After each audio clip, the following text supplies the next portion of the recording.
The woman standing before the unmarked grave at Arlington wore civilian clothes, but her posture gave her away. Spine straight, eyes forward, hands clasped behind her back in parade rest. Staff Sergeant Elena Reeves had been out of uniform for 3 weeks, but the uniform had never left her. The headstone was simple granite. No name, no dates, just a number, Section 60, Plot 4417. Her father had requested anonymity in death. He said the work mattered more than the recognition. Elena understood that now, though it had taken her 29 years. She reached into her jacket pocket and pulled out a single brass shell casing. .338 Lapua Magnum. She placed it on the granite, then stepped back. A voice crackled in her memory, distant, panicked, desperate. "Reeves, you have 1 round left. 8 targets, choose." Elena blinked. The voice faded. The cemetery was silent except for the distant hum of traffic on Memorial Drive. She turned and walked toward the parking lot, her boots crunching on the gravel path. She had made her choice. Now she had to live with it. 48 hours earlier. The shooting range at Fort Bragg was empty at 0400 hours. Elena preferred it that way. No observers, no pressure, just her, the rifle, and the mathematics of death at distance. She settled into position behind her custom-built rifle, Macmillan TAC 338 stock, Surgeon action, Bartlein barrel, Schmidt and Bender scope with Horus reticle, every component selected for one purpose, perfection at extreme range. 12 steel targets stood at varying distances downrange, 1,200 meters, 1,400, 16, 18, 20, all the way out to 2,400 meters, where the targets became small dots barely visible even through her scope. Elena chambered around. The metallic click echoed in the pre-dawn darkness. She had done this drill 417 times in the past 6 months. 12 targets, 12 rounds, 90 seconds or less, not a single miss allowed. Her instructor's voice echoed in her head. Fire and vanish, Reeves, perfect shot. New position, perfect shot. New position, never let them predict you, never let them see the pattern. She breathed in, held, exhaled halfway, found the natural respiratory pause. First shot, 1,200 meters, center mass on the steel silhouette. The rifle bucked against her shoulder. Through the scope, she watched the target swing backward on its hinges. She worked the bolt, smooth, mechanical, no wasted motion. Second shot, 1,400 meters, hit. Third, 1,600, hit. Her breathing remained steady. Her heart rate stayed at 52 beats per minute. The shots came with metronomic precision. Fourth, fifth, sixth. 1,800 meters now. At this distance, wind became the primary variable. She could see the mirage dancing in her scope, the heat signature from the ground creating optical distortion. She adjusted her holdover, accounted for the 6-mile-per-hour crosswind, squeezed. Hit. 7, 8, 9. 2,200 meters. The target was a blur even at 16-power magnification. She ranged it with her laser, checked her ballistic calculator, made her corrections, fired. The bullet was in flight for 3.2 seconds, enough time to work the bolt and prepare for the next shot. Through her scope, she watched the distant target shudder and fall. 10, 11. Final target, 2,400 meters, 1.36 miles. At this distance, the bullet would drop over 40 feet from bore line. The wind drift could push it 6 feet left or right. Temperature, humidity, even the rotation of the Earth became factors in the equation. Elena made her calculations, dialed her scope, settled her crosshairs on empty air 10 feet above and 4 feet right of the target. She fired. 3.8 seconds of flight time. The target fell. 12 shots, 87 seconds, 12 hits. She cleared her rifle and stood, slinging the weapon across her back. Her hands were steady, her breathing unchanged. To an outside observer, she might have been shooting at 25 yards instead of nearly a mile and a half. Behind her, a voice spoke from the darkness. "Perfect again." Elena turned. Colonel Marcus Hale stood at the range entrance, his silhouette backlit by the first gray light of dawn. He was 60 years old, with the weathered face of a man who had spent decades in desert heat and mountain cold. His uniform was crisp despite the early hour. His eyes were tired. "How many times, sir?" Hale walked forward, his boots scuffing on the concrete firing line. "Until you can do it blind, Sergeant. Until the rifle is an extension of your nervous system. Until you can make those shots in your sleep." Elena said nothing. She had heard this speech before. Hale stopped 3 feet away and studied her face. He seemed to be looking for something. Doubt, maybe, or fear. He would not find either. "Walk with me." They left the range and headed toward the administrative building. The base was beginning to wake. Lights flickered on in barracks windows. Diesel engines coughed to life in the motor pool. Somewhere, a drill instructor was already screaming at a formation of new recruits. Hale spoke without looking at her. "Your father and I served together. Ramadi, 2004. Did he ever tell you about that deployment?" "No, sir. He didn't talk about his service much." Hale nodded as if this confirmed something he already knew. "David Reeves was the best combat marksman I ever saw. Better than me. Better than anyone in the battalion. He could make shots that shouldn't have been possible, but he had one flaw." Elena waited. "He cared too much. Wanted to save everyone, protect everyone. When you care that much in this line of work, it eats you alive." They reached the admin building. Hale held the door open. Inside, the hallways were empty and fluorescent bright. Their footsteps echoed on the polished linoleum. Hale led her to a secured briefing room. No windows, soundproof walls, a single table with 2 chairs. On the table sat a metal case about the size of a shoebox, painted matte black. Hale gestured for Elena to sit. He remained standing. "What I'm about to show you is classified at a level you don't currently hold clearance for. But given the nature of the mission, exceptions have been made. Do you understand?" "Yes, sir." "Do you accept?" Elena looked at the case. Something about it made her uneasy. The way Hale was acting, the secrecy, the early morning timing. This was not a normal briefing. "I accept, sir." Hale placed his hand on the case, but did not open it yet. 6 days ago, SEAL Team Blackjack 6 inserted into the Kunar province of Afghanistan.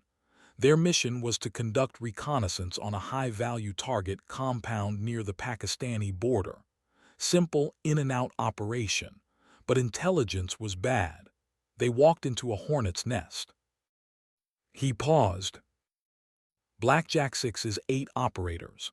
Good men, experienced, but they're trapped, surrounded by an estimated 200 Taliban fighters in a compound we're calling Crossroads.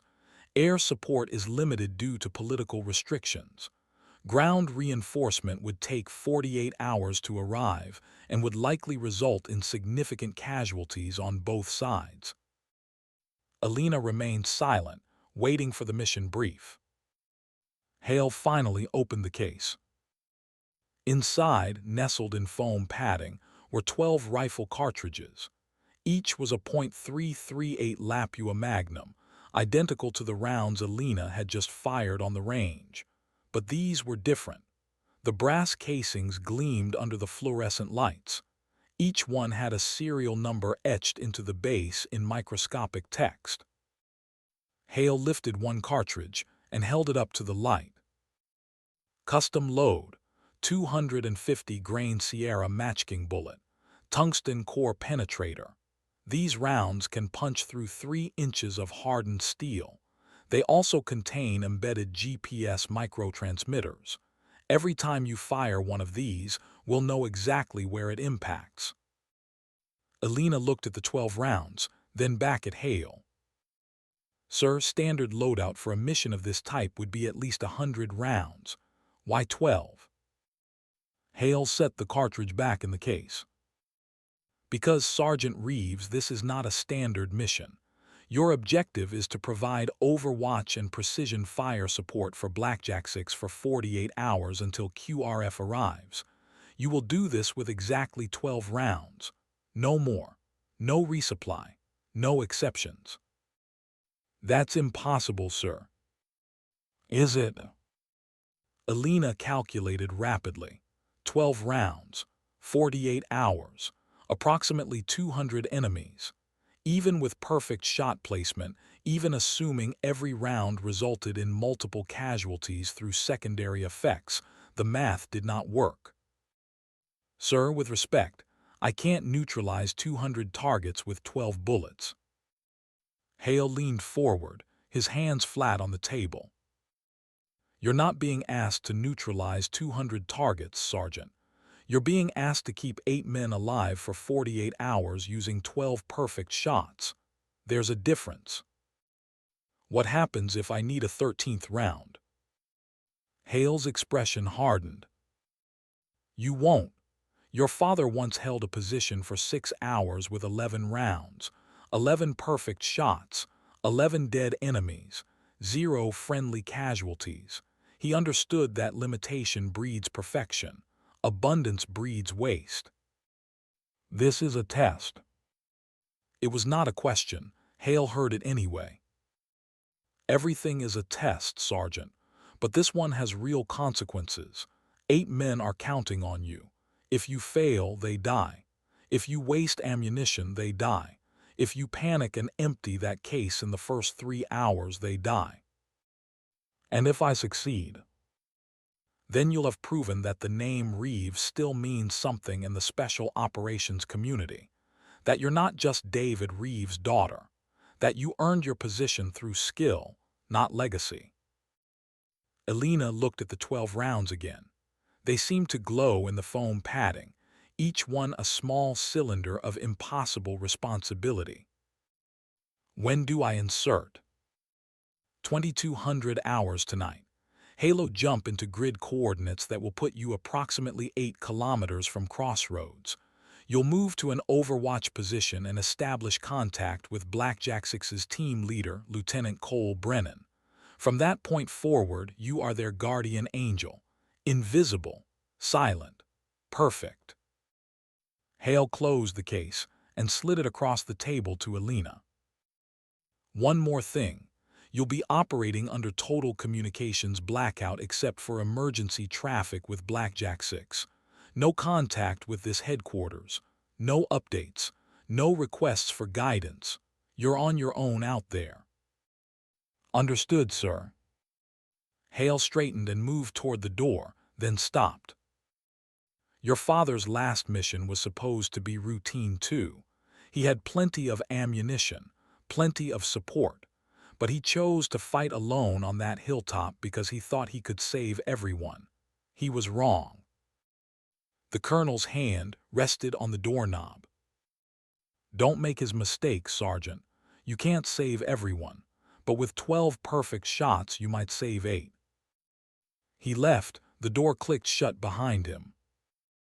Elena sat alone in the briefing room, staring at the black case. Slowly, she reached out and opened it again. The 12 rounds gleamed up at her like accusatory eyes.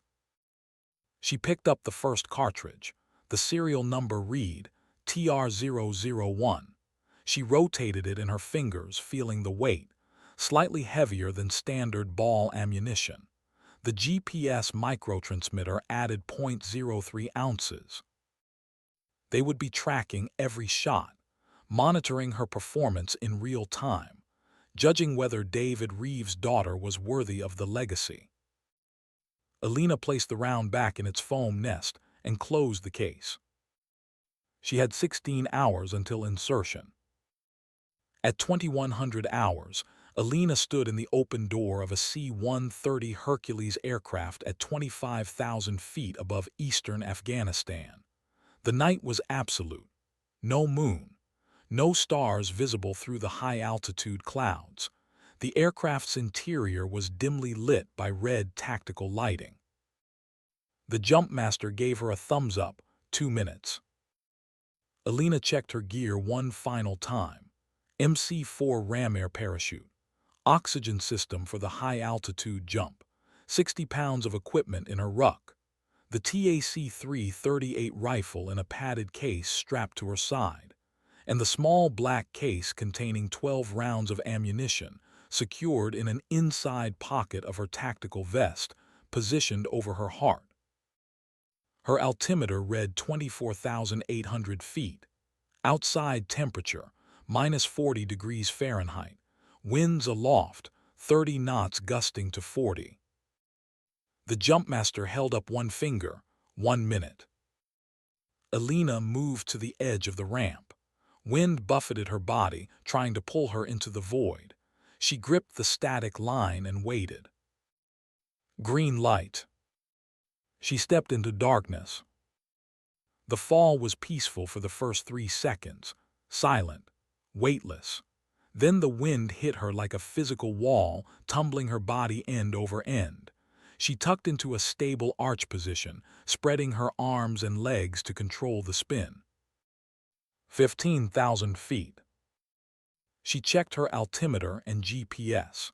The computer was guiding her toward the designated landing zone 8 kilometers northeast of Crossroads compound. At this altitude, she could glide for 20 miles if needed, but precision was more important than distance. 10,000 feet. The oxygen was making her lightheaded. She forced herself to breathe slowly, regularly. Hypoxia at this altitude could kill as surely as a bullet. 5,000 feet. Deploy altitude. She reached for the ripcord and pulled. The parachute opened with a violent jerk that snapped her head back and crushed the air from her lungs. Then she was under canopy, spiraling down through the darkness in near silence. 4,000 feet, 3,000, 2,000. The ground was invisible below her. She was navigating purely by GPS and altimeter, trusting instruments she could not verify with her eyes. 1,000 feet. The landing zone should be a narrow plateau on the side of a mountain, approximately 50 yards long by 30 wide, surrounded by rocky outcroppings and sparse vegetation. Missing it would mean landing on jagged rocks or tumbling down a cliff face. 500 feet. Elena pulled the parachute into a hard turn, bleeding off speed. The GPS showed she was drifting west. The wind had shifted. 200 feet. She could see the ground now barely, dark shapes of rocks, lighter patches that might be snow or sand. 100 feet.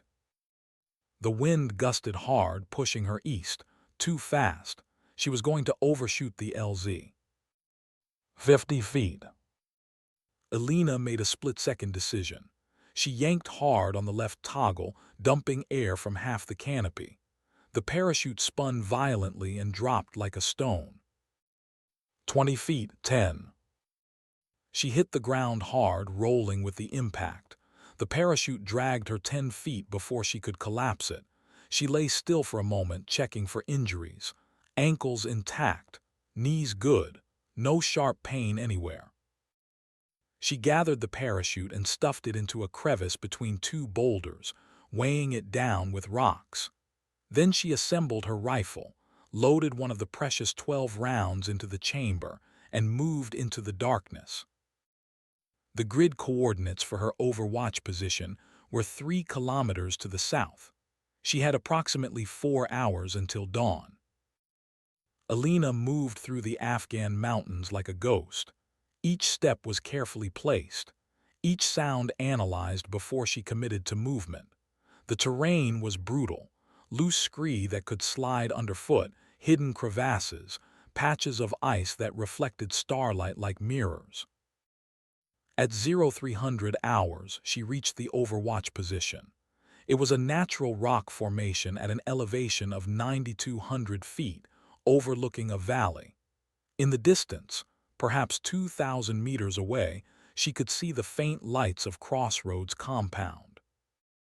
She set up her rifle on a stable outcropping and began her initial reconnaissance. Through the scope, the compound resolved into a cluster of mud brick buildings surrounded by a low wall.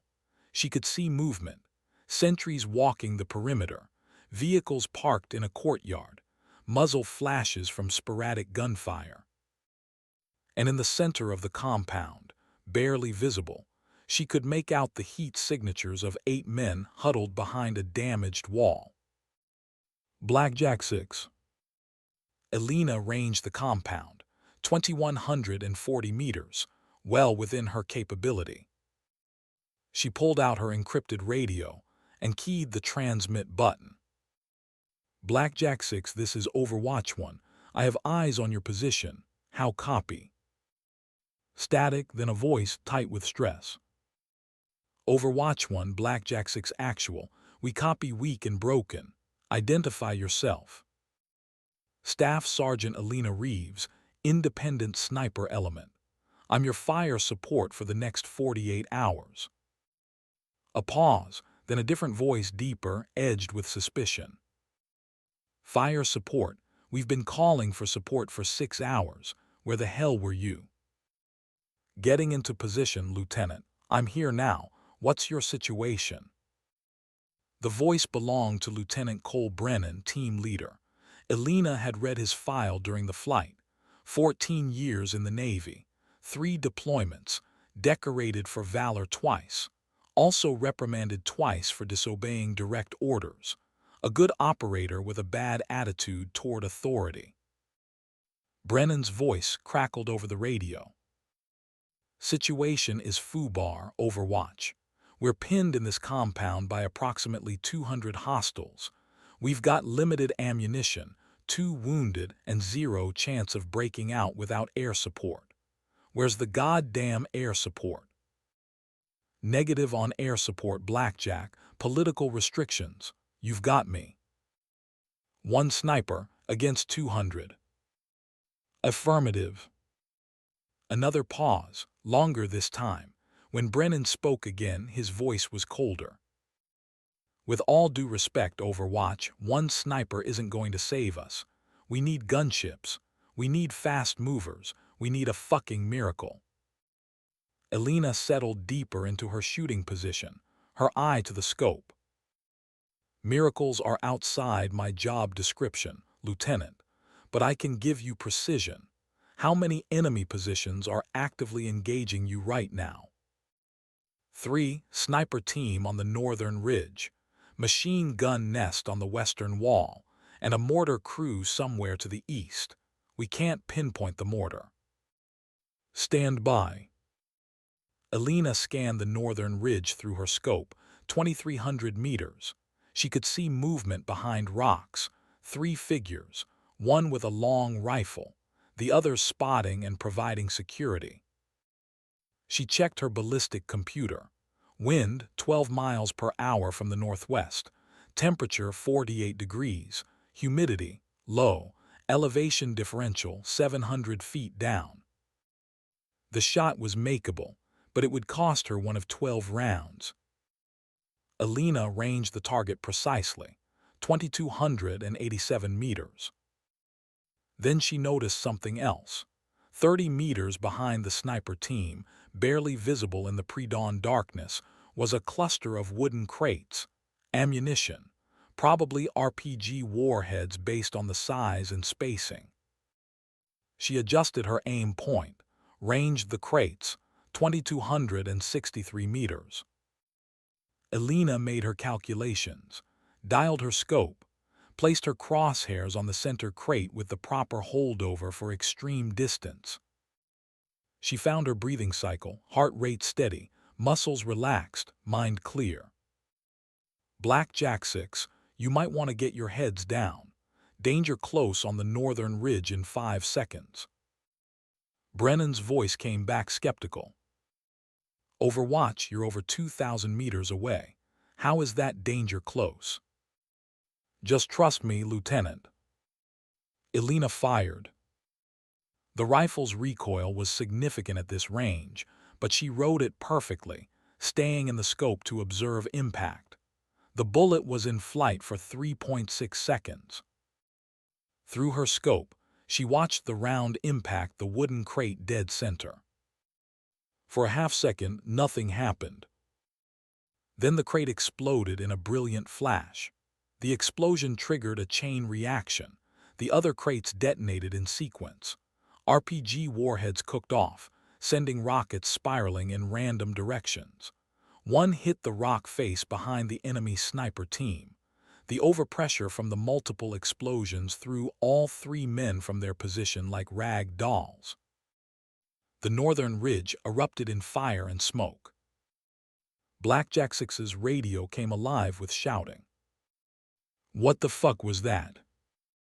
"That was precision, Lieutenant. Your northern sniper team is neutralized. Machine gun nest is still active. Give me 30 seconds. Elena worked the bolt and chambered her second round. The spent casing from shot number 1 tumbled away into the rocks. She did not watch it fall. Her attention was already on the next target. 11 rounds remaining. Through her scope, she found the machine gun nest on the western wall of the compound. Distance, 1,843 meters. 2 gunners visible, 1 firing, 1 feeding the belt. This shot was more difficult. The machine gun position was partially protected by sandbags. She could not rely on secondary explosions here. This had to be a direct hit on flesh. Elena watched the gunner's pattern. He fired in bursts of 5 to 7 rounds, then ducked behind the sandbags to let the barrel cool. The exposure time was approximately 3 seconds. She waited, breathing steady, crosshairs on the spot where his head would appear. The gunner popped up, started firing. Elena squeezed the trigger. 2.9 seconds of bullet flight. The gunner's head snapped back. The machine gun went silent. 10 rounds remaining. Blackjack 6, Western machine gun is down. You're clear to reposition if needed. Brennan's voice came back, and this time there was a note of something new in it. Not quite belief, but perhaps the beginning of hope. Overwatch, I don't know who you are, but those were 2 of the best shots I've ever seen. You just saved 4 of my guys from getting shredded. I'm just doing my job, Lieutenant. Now find me that mortar position before they bracket your location. Negative, Overwatch. We can hear it firing but can't see it. It's somewhere in the village to the east, but there's too many buildings. Elena swung her scope to scan the village. Dozens of mud brick structures, narrow alleys, flat rooftops. The mortar could be anywhere. She watched, waited, listened to the rhythm of the enemy fire. Mortars had a distinctive sound, a hollow thump when fired, followed 30 seconds later by the whistle of the incoming round and the explosion at impact. She counted the timing. Thump 32 seconds, explosion. Thump 31 seconds, explosion.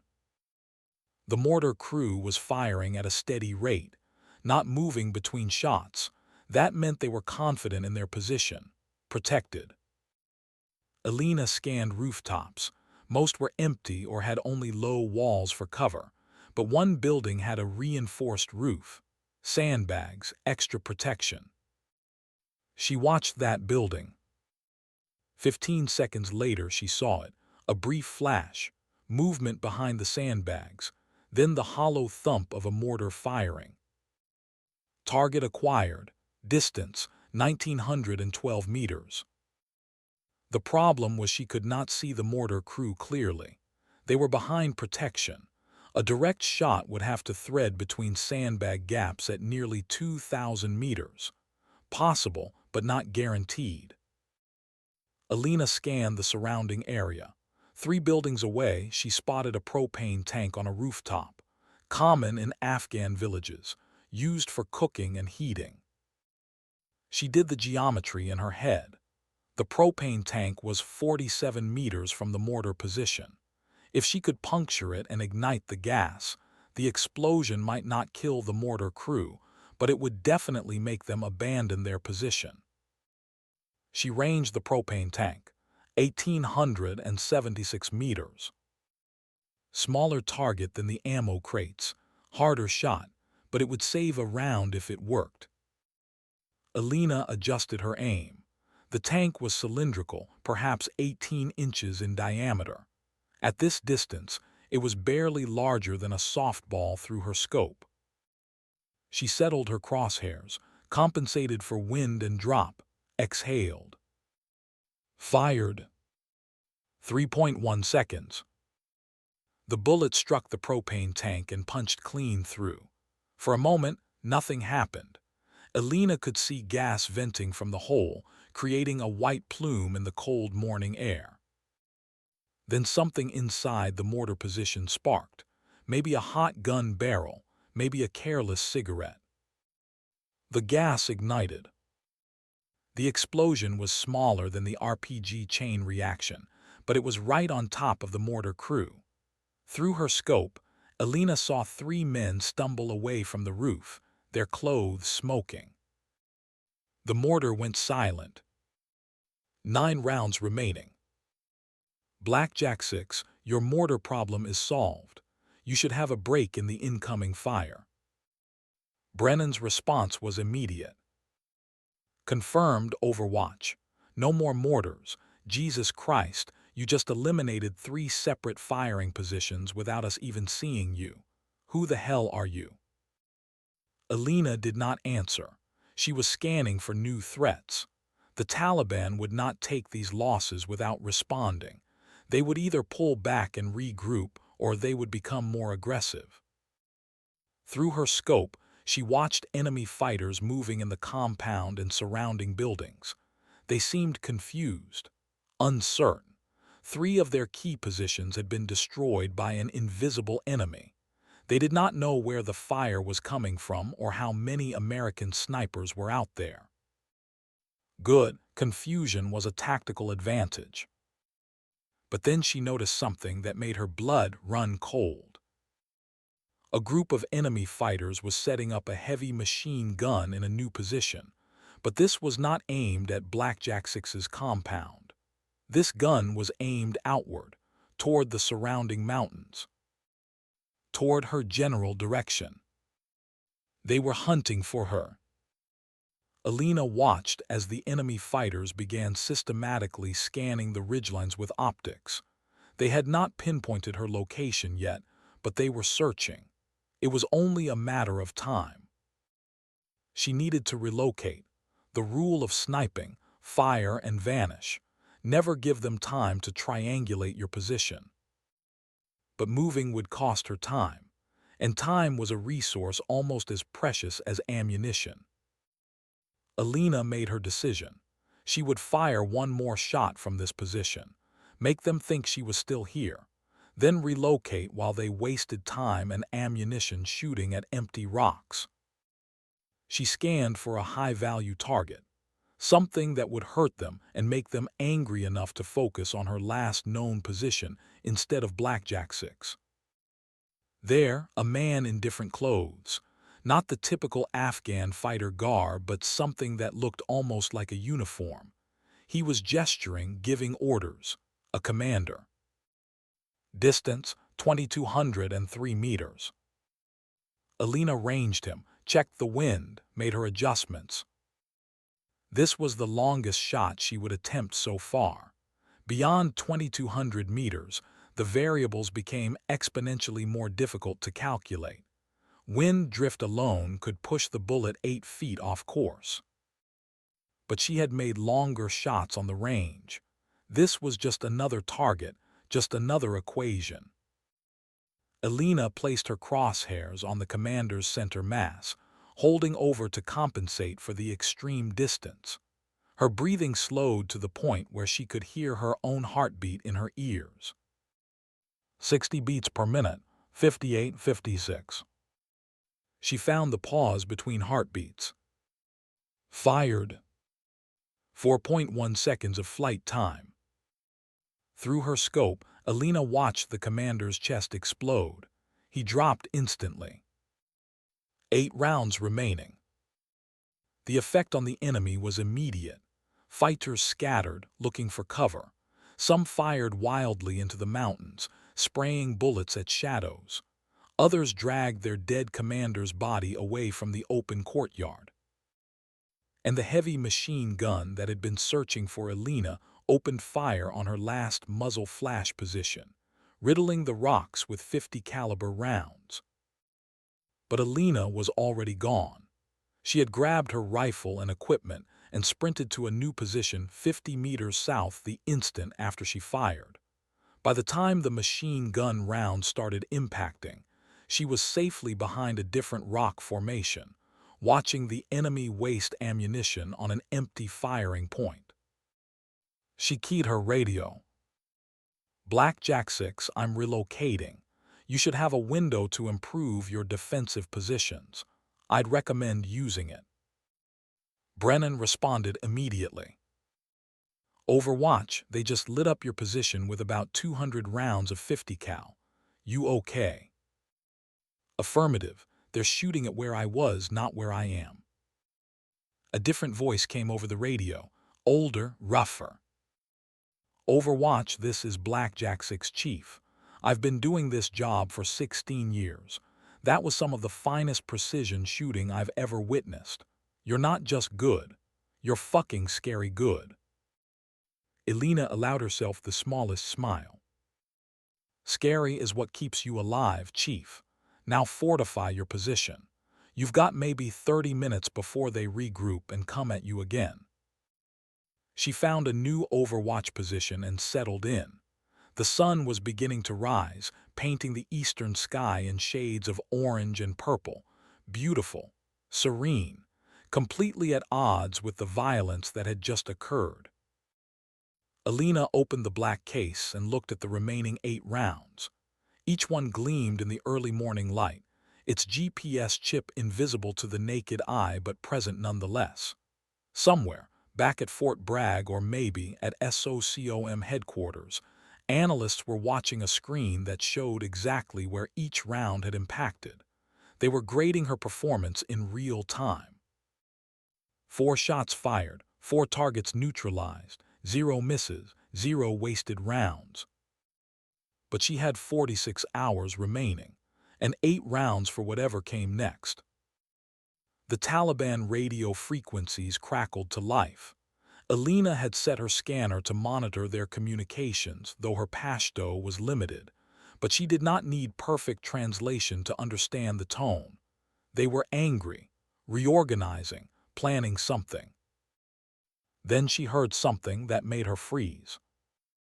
A voice speaking English with an accent, not Afghan, European, maybe Russian. "She has arrived, the American Ghost, Initiate Protocol 12. The transmission ended. Elena rewound the recording on her scanner and played it again, listening carefully. The American Ghost, they knew about her. Not just that there was a sniper out here, but specifically about her. And they had a protocol, a plan, something designated by the number 12. The same number as her ammunition count. That could not be a coincidence. Elena keyed her radio to Brennan's frequency. "Blackjack 6, I just intercepted enemy communications. They're referring to me as the American Ghost. They have some kind of protocol specifically for me. Have you heard anything on their frequencies that might explain that?" "Negative, Overwatch, but I don't like the sound of it. You think they knew you were coming?" "Unknown, Lieutenant. But I'm starting to wonder if this mission is exactly what it appears to be." "Meaning what?" meaning I was given exactly 12 rounds for a 48-hour mission against 200 enemies. That's not a normal loadout.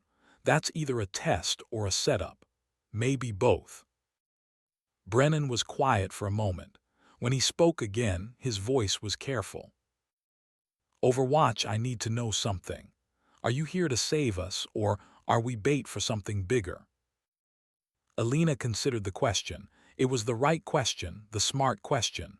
Brennan was no fool.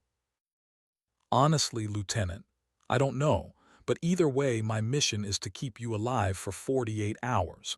That hasn't changed. And if keeping us alive costs you more than 8 rounds. Elena looked at the black case, at the 8 remaining cartridges, each one a small cylinder of brass and lead and impossible expectations.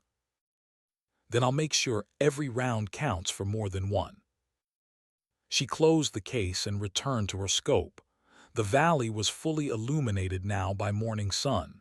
She could see everything, every rock, every building, every enemy fighter moving through the compound. And somewhere out there, hidden among those 200 enemies, there were people who knew she was coming, who had prepared for her arrival, who had given her exactly 12 rounds because they knew something she did not. Elena thought about her father, about his last mission, about dying alone on a hilltop with 11 rounds expended and 0 friendly casualties, the perfect record that had killed him. Was this mission designed to do the same to her, to test whether she would make her father's mistake, or was it something else entirely? She keyed her radio one more time. Blackjack 6 Actual, I need you to be completely honest with me. Why is your team expendable? The radio was silent for 10 seconds. 15. Elena was about to repeat the question when Brennan finally responded. How did you know we're expendable?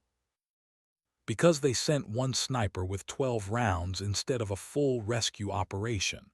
Because your team designation isn't in any of the standard rotation rosters. Because someone wants you to die out here, and they're hoping I won't be good enough to prevent it. So I'll ask again, why are you expendable? Another pause, then Brennan's voice came back low and bitter. 6 months ago, my team witnessed something we weren't supposed to see. An airstrike that killed 40 civilians. Friendly fire, but not the kind that makes the news. The kind that gets buried. We were ordered to report it as enemy casualties. We refused. Elena felt something cold settle in her stomach. You have evidence. We have everything. Gun camera footage, coordinates, radio intercepts, enough to end careers at the Pentagon level, maybe higher. And now you're trapped in a compound with 200 enemies and no support except one sniper with limited ammunition. Yeah, kind of convenient, isn't it? Elena scanned the valley again. The pieces were starting to fit together. An expendable SEAL team with dangerous knowledge, an impossible mission with insufficient resources, an enemy force that seemed to know exactly when and where to trap them. This was not a rescue operation. This was an execution disguised as combat casualties. And Elena had been given just enough ammunition to make it look like she tried. She thought about the GPS chips in her rounds, about the analysts tracking her performance, about Colonel Hale's words, everything is a test. But a test of what?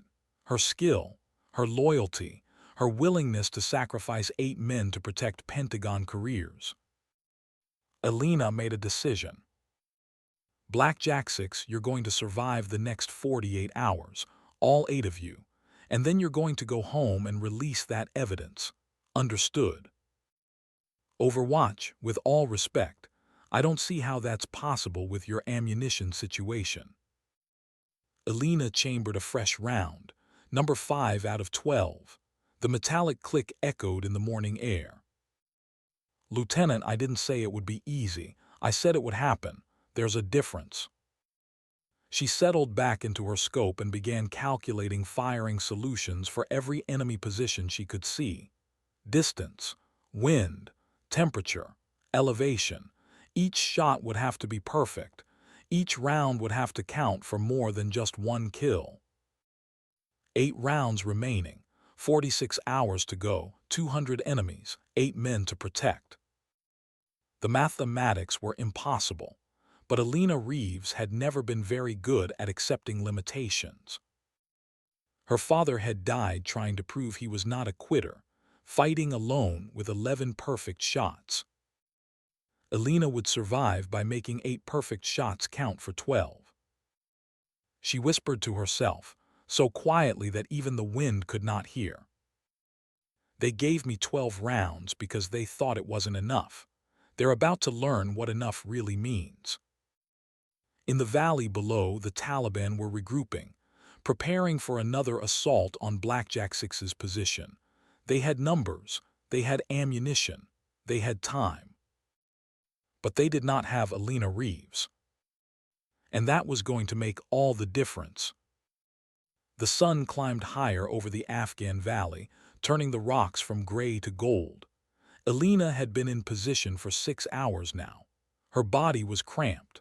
Her eyes ached from staring through the scope, but she remained perfectly still, watching the compound through magnification that made distant men look close enough to touch. 8 rounds remaining, 42 hours to go. The Taliban had reorganized after losing their commander. She could see them moving with more discipline now, staying in cover, avoiding the open courtyard where their leader had died. They were learning, adapting. That made them more dangerous. Through her scope, Elena counted approximately 160 fighters still active. 40 had retreated or been killed or wounded by her initial shots and the secondary explosions. But 160 was still an overwhelming force against 8 SEALs with limited ammunition. Her radio crackled, Brennan's voice quieter now, more controlled than before. Overwatch, we've got movement on the eastern approach. Looks like they're massing for an assault. Maybe 60 to 80 fighters. Can you disrupt? Elena swung her scope east. She could see them. Taliban fighters gathering in a dried riverbed, using the depression for cover as they prepared to rush Blackjack's position. They were smart about it, staying low, moving in small groups to avoid presenting a mass target. She ranged the riverbed, 1,812 meters. The problem was that these fighters were spread out over a 100-meter stretch of terrain. No convenient ammunition dumped to chain react. No fuel tanks to ignite, just men with rifles preparing to attack. One bullet could kill one man, maybe 2 if they were perfectly aligned. But against 60 fighters, even a perfect shot would barely slow the assault. Elena needed a force multiplier. She scanned the terrain around the riverbed. Rocky outcroppings, sparse vegetation, nothing obviously useful. Then she noticed the cliff face above the riverbed, weathered sandstone, fractured and unstable from centuries of temperature cycling and erosion. At the top of that cliff, precariously balanced, was a boulder the size of a small car. Elena did the geometry in her head. The boulder was approximately 8 feet in diameter, probably weighing several tons. It sat on what looked like a narrow pedestal of eroded rock, barely stable. If that pedestal collapsed, the boulder would roll down the cliff face directly into the riverbed where the Taliban fighters were gathering. She ranged the pedestal, 1,947 meters. This was not a shot she had ever practiced, not on any range, not in any training scenario. She would be shooting at a geological formation, trying to fracture rock with a rifle bullet at nearly 2,000 meters.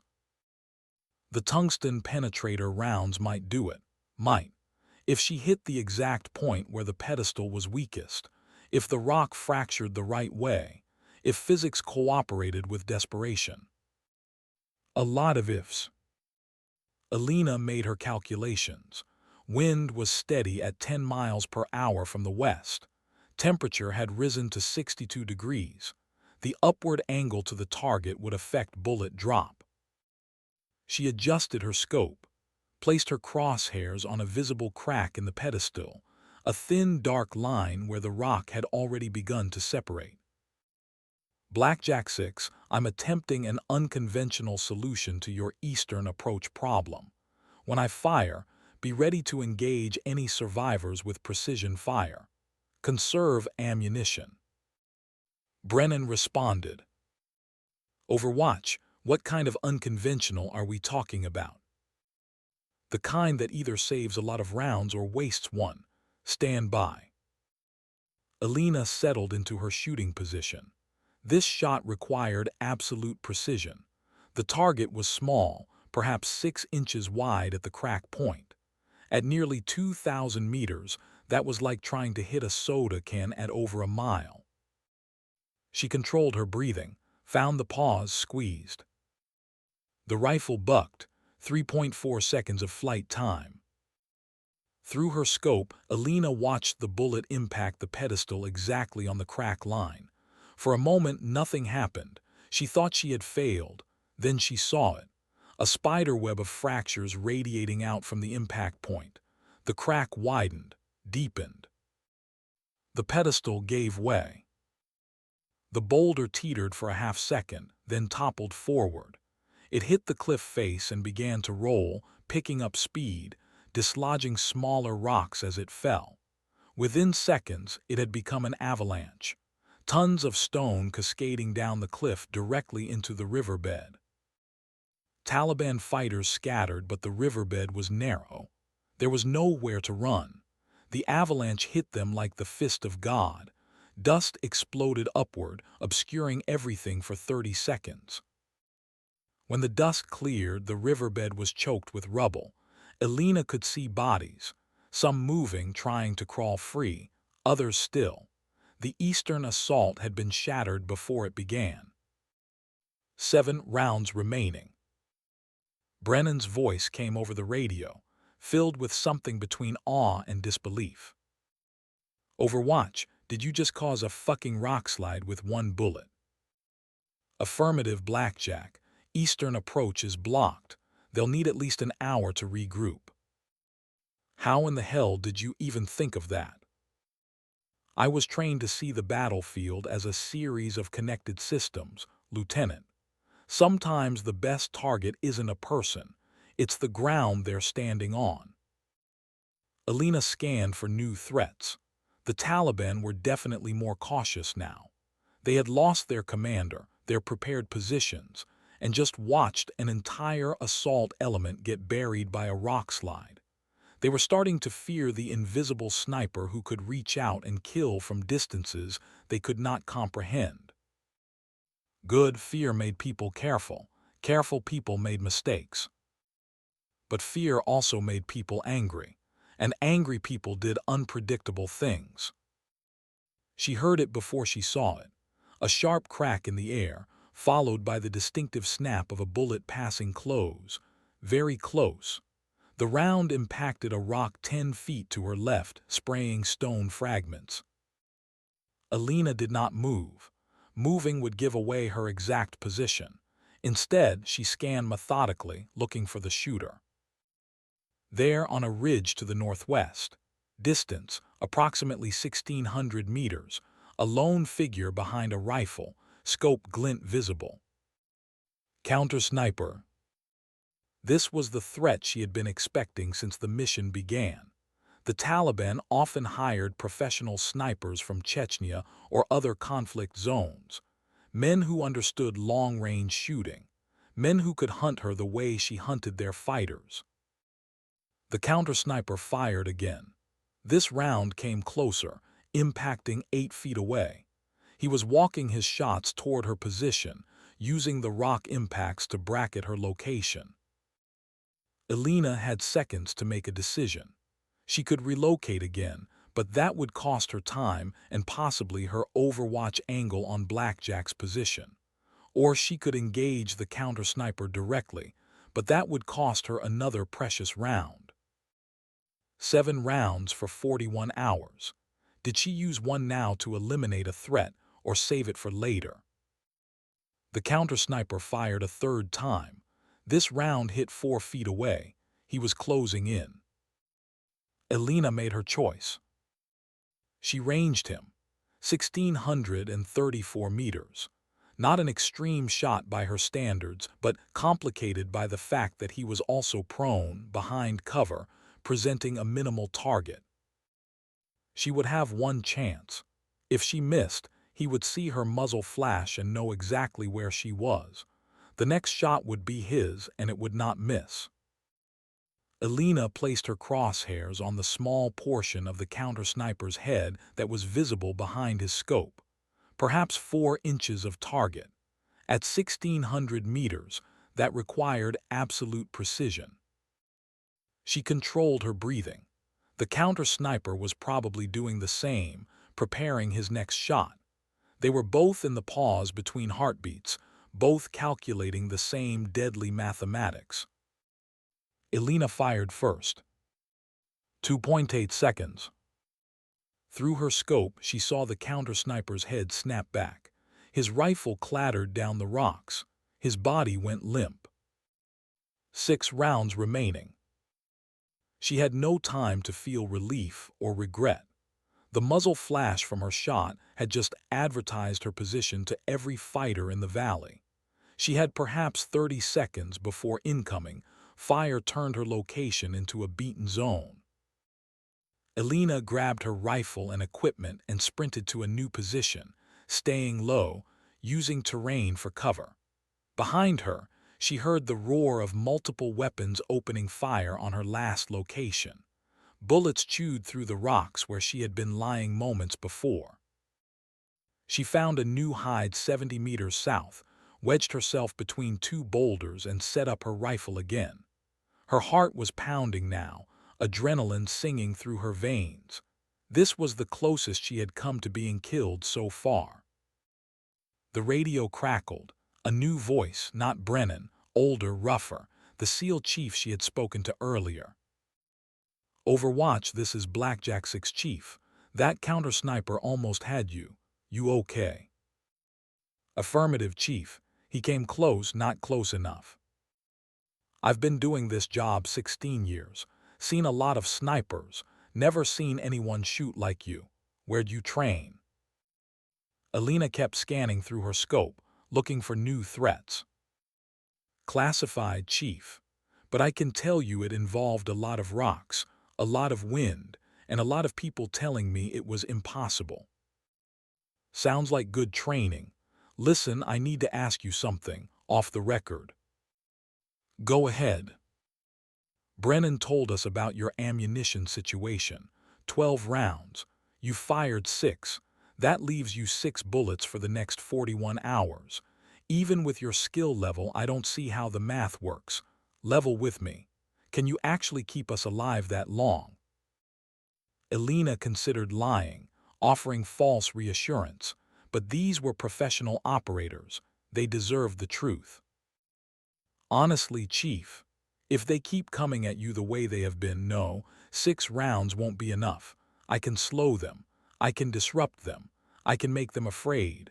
But I can't stop a full assault by 100+ fighters with 6 bullets. Then what's the plan? Make them not want to assault. Make every attempt so costly, so unpredictable, so terrifying that they decide it's not worth it. Make them believe there's a whole platoon of snipers in these mountains instead of one woman with limited ammunition. And how do you do that? By being in 3 places at once. Elena did not explain further. She had work to do. Over the next 4 hours, she executed a carefully orchestrated deception campaign. She fired round 7 from her current position at a Taliban supply truck, 1,600 meters south of the compound. The fuel tank exploded, creating a massive fireball. Then she relocated 300 meters north and waited 90 minutes. When a group of fighters attempted to flank Blackjack's western perimeter, she fired round 8 from the new position, 2,100 meters. The shot killed the lead fighter, and the flanking attempt dissolved. 5 rounds remaining. Another relocation, this time 400 meters east. She waited 2 hours before firing round 9 at a mortar team that was setting up in a new location. 1,800 meters. Direct hit on the mortar tube itself, destroying the weapon. 4 rounds remaining. The effect on the Taliban was exactly what she hoped for. They could not understand how a single sniper could be in 3 different locations, separated by hundreds of meters of mountain terrain. Radio intercepts confirmed their confusion. They were reporting multiple American snipers. Some estimates put the number as high as 6. Elena was exhausted. She had been awake for 24 hours straight, moving constantly, never resting for more than a few minutes. Her body screamed for sleep, but sleep meant death, for her and for Blackjack 6. She forced herself to stay alert, to keep scanning, to keep calculating. 37 hours remaining, 4 rounds left. The arithmetic was getting worse, not better. Then her radio crackled with a transmission that changed everything. It was not Brennan's voice, not the chief. It was a voice she did not recognize, American accent but cold, professional, detached. "Sergeant Reeves, I know you're listening." Elena's finger moved to her transmit button, then stopped. She waited. The voice continued. "My name is Malcolm Cross. I was your father's spotter in Ramadi, 2004. I worked with David Reeves for 11 months, made over 200 kills together. I loved that man like a brother." Elena felt her chest tighten. Her father had rarely spoken about Ramadi. When he did, he mentioned a spotter named Cross, a quiet professional who could read wind better than anyone David had ever met. Cross continued. "I'm in the valley right now, Sergeant, about 400 meters from your last firing position. I'm the team leader for the counter-sniper unit that's been deployed to kill you. Before you ask, no, we're not Taliban. We're Greystone Security Solutions, private contractors. And yes, we were hired by Americans to make sure you and Blackjack 6 don't leave this valley alive." Elena's mind raced. Greystone was one of the largest PMC operations in Afghanistan, well-funded, well-trained, often staffed by former Special Forces operators from multiple countries. Cross spoke again, his voice almost sad. "I'm going to give you a choice, Sergeant. The same choice I wish I could have given your father. Walk away, leave your rifle, leave Blackjack, hike west into Pakistan. I'll report you as KIA. You disappear, start a new life. No one ever finds you." Elena's jaw clenched. She keyed her transmit button. "And Blackjack 6. Cross was silent for a moment. "They die, probably within the next 12 hours, but that's not on you. They were dead the moment they decided to keep that evidence. You're just collateral damage, a sniper sent to maintain plausible deniability. You were never supposed to save them. You were supposed to try and fail." "How many contractors are with you?" "4, including me, all former military snipers, British SAS, German KSK, Russian Spetsnaz, me, U.S. Army Rangers. Combined, we have 68 confirmed kills at ranges over 1,000 meters, and we're all hunting you right now." Elena scanned the valley with renewed intensity. 5 enemy snipers, including the one she had already killed. 4 remaining, all professionals, all with the same training and skills she possessed. She responded. "Malcolm Cross, you said you loved my father like a brother. If that's true, you know what his answer would be." "I do, that's why he's dead." "My answer is the same as his." Cross sighed. The sound carried an ocean of regret. Then I'm sorry, Sergeant, truly. You're about to die for 8 men who aren't worth your sacrifice, and I'm going to be the one who kills you, because that's what I'm paid to do. How many pieces of silver, Judas? The radio went silent. Elena's mind worked rapidly, analyzing the tactical situation. 4 professional counter-snipers plus approximately 140 remaining Taliban fighters. 4 rounds of ammunition remaining. 36 hours until extraction. The odds had just become impossible. She radioed Brennan. Blackjack 6 Actual, we have a problem. The counter-sniper force hunting me is not Taliban. They're American contractors. Greystone Security Solutions. 4 operators, all with professional sniper training. They're being paid to kill me and let the Taliban finish you. Brennan's response was immediate and profane. Are you fucking kidding me? We're being killed by our own people. Not your people, Lieutenant. Someone else's people. Someone who wants you dead and that evidence buried. The contractors are just the mechanism. Can you take them? 4 professional snipers versus 1 with 4 rounds. No, I can't take them, but I might be able to make them irrelevant. How? By changing the game they think they're playing. Elena began to execute a plan that was either brilliant or suicidal, possibly both. First, she needed to know where the Greystone team was operating from. They would have set up multiple hides with overlapping fields of fire, creating a net designed to catch her no matter which direction she moved. She pulled out a small mirror from her kit and began using it to create light reflections, brief flashes that could be mistaken for scope glint. She moved the mirror to 3 different positions, creating false signatures at each one. Then she waited. 40 seconds later, a rifle shot cracked across the valley. The round impacted near one of her false positions. She marked the origin of that shot. Northwest Ridge, approximately 1,400 meters. Greystone Sniper Number 1 located. She repeated the process with her mirror. Another flash, another wait. A different rifle shot from a different direction. Southwest, roughly 1,800 meters. Greystone Sniper Number 2 located. 2 more repetitions gave her the positions of snipers 3 and 4. They had established a box formation, each covering a different quadrant of the valley.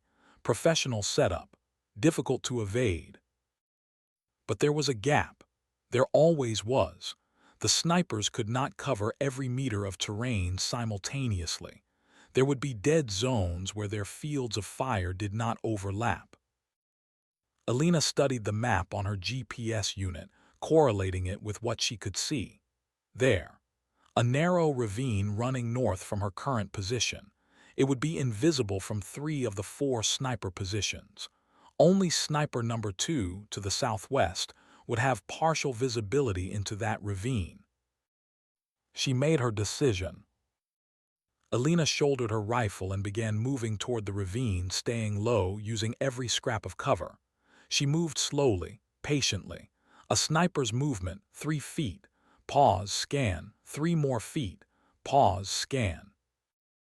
It took her 20 minutes to cover 60 meters. She was almost to the ravine entrance when a bullet cracked past her head, missing by inches. It had come from the southwest. Sniper Number 2 had spotted her movement. Elena dove into the ravine as 2 more rounds impacted behind her, kicking up dust and rock chips. She rolled to her feet and sprinted down the ravine floor, knowing she had perhaps 10 seconds before the shooter adjusted position to get a better angle. The ravine twisted and turned, carved by ancient water flow. After 40 meters, it deepened, providing complete cover from the surrounding ridges. Elena slowed, caught her breath, and began moving more carefully again. She had broken through the Greystone perimeter, but they would adjust, redeploy, hunt her in this new terrain. She had bought herself time, not safety. The ravine led north for 300 meters before opening into a small valley studded with boulders and sparse vegetation. Elena studied the terrain carefully. This was dangerous ground, multiple sight lines, limited cover, but it was also ground she could use. She found a position wedged between two large boulders that provided cover from most directions while giving her a view south, back toward the main compound where Blackjack 6 was pinned down. Then she waited. 30 minutes later she saw movement, a figure in tactical gear moving carefully through the ravine she had just used, checking corners, professional clearing technique, one of the Greystone contractors coming after her. Elena ranged him through her scope, 470 meters, close range by sniper standards. She could take the shot, use one of her 4 remaining rounds to eliminate one of the 4 hunters. But something made her hesitate. She zoomed in on the figure's face. Even at this distance, even through the scope distortion, she recognized features that resembled photographs she had seen in her father's old albums. Malcolm Cross.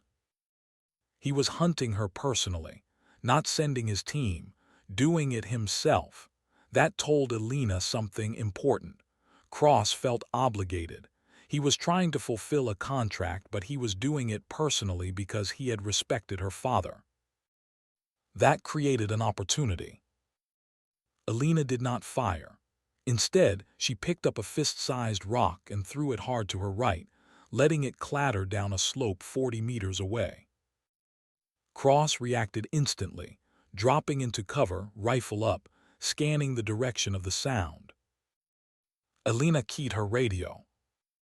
"Cross, don't turn around. I have you centered in my scope. 470 meters, perfect shot. If I wanted you dead, you'd already be bleeding." Cross froze. Slowly, carefully, he keyed his own radio. "Why didn't you shoot?" "Because I want you to understand something. I have 4 rounds left. 4. Not enough to kill you and your team and still protect Blackjack 6. So I'm making you an offer." "I'm listening." "You said you loved my father. Prove it. Tell me about Ramadi. Tell me what really happened there." Cross was silent for a long moment.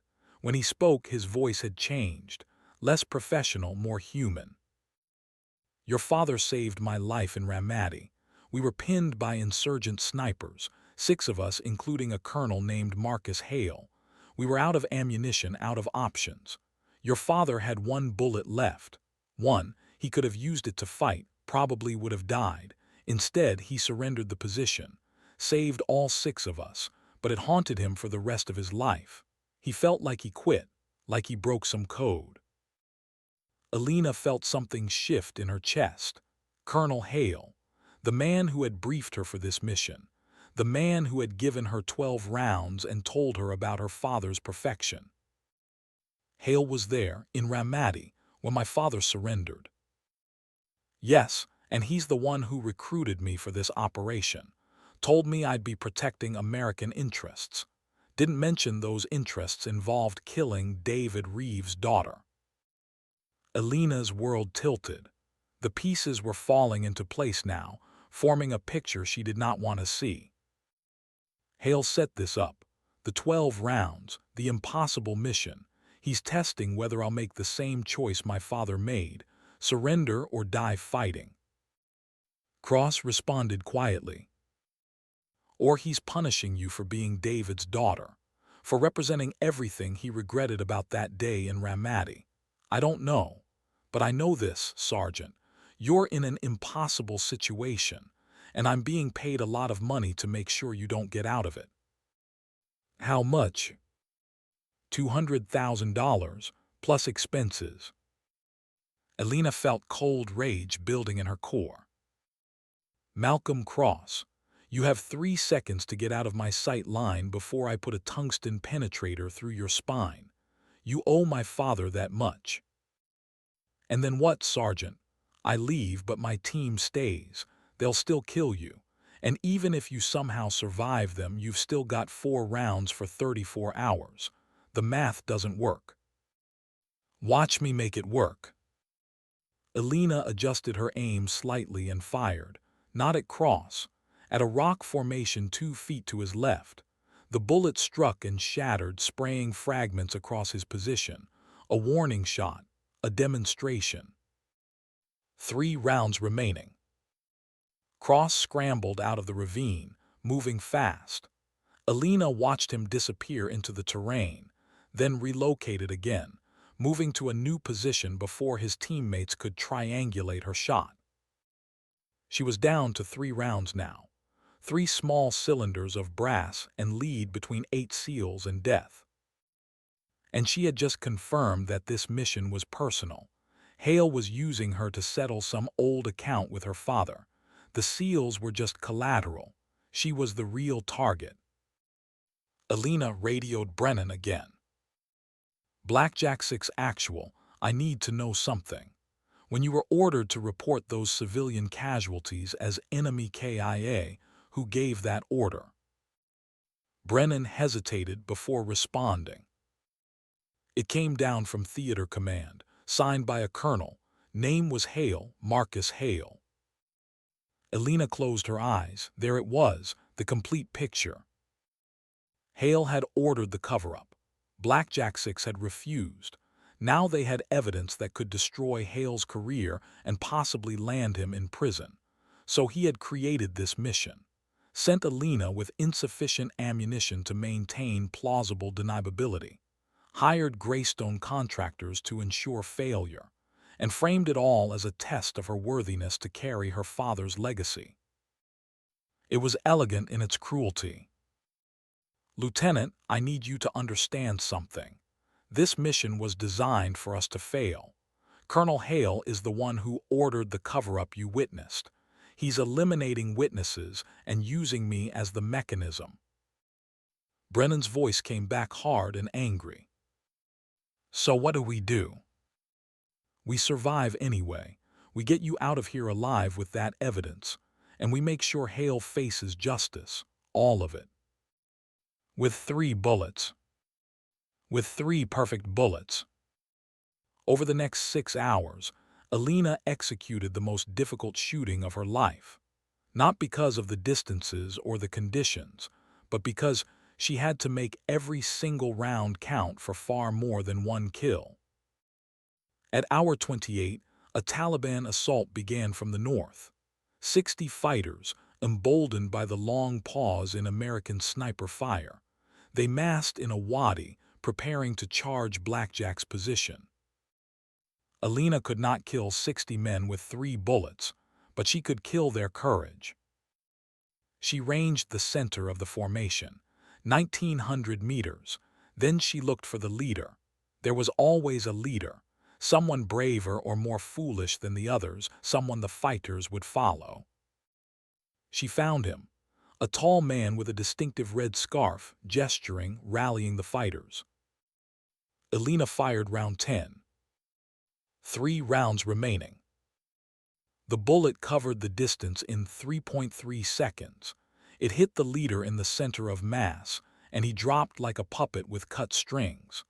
The fighters around him scattered, no longer willing to attack without their leader to shame them forward. The assault broke before it began. At hour 30, Greystone made their move. She caught a glimpse of tactical gear moving through the southern approaches. They were closing in, trying to box her into a kill zone. Elena could not fight 4 professional snipers with 3 rounds, but she could make them think twice. She found a position where all 4 Greystone shooters would potentially have sight lines to her. Then she set up a dummy position using her pack and spare clothing, arranged to look like a prone sniper from a distance. She moved 200 meters away and waited. 15 minutes later, all 4 Greystone contractors opened fire on the dummy position simultaneously. A concentrated volley of precision fire that shredded her pack and scattered her gear.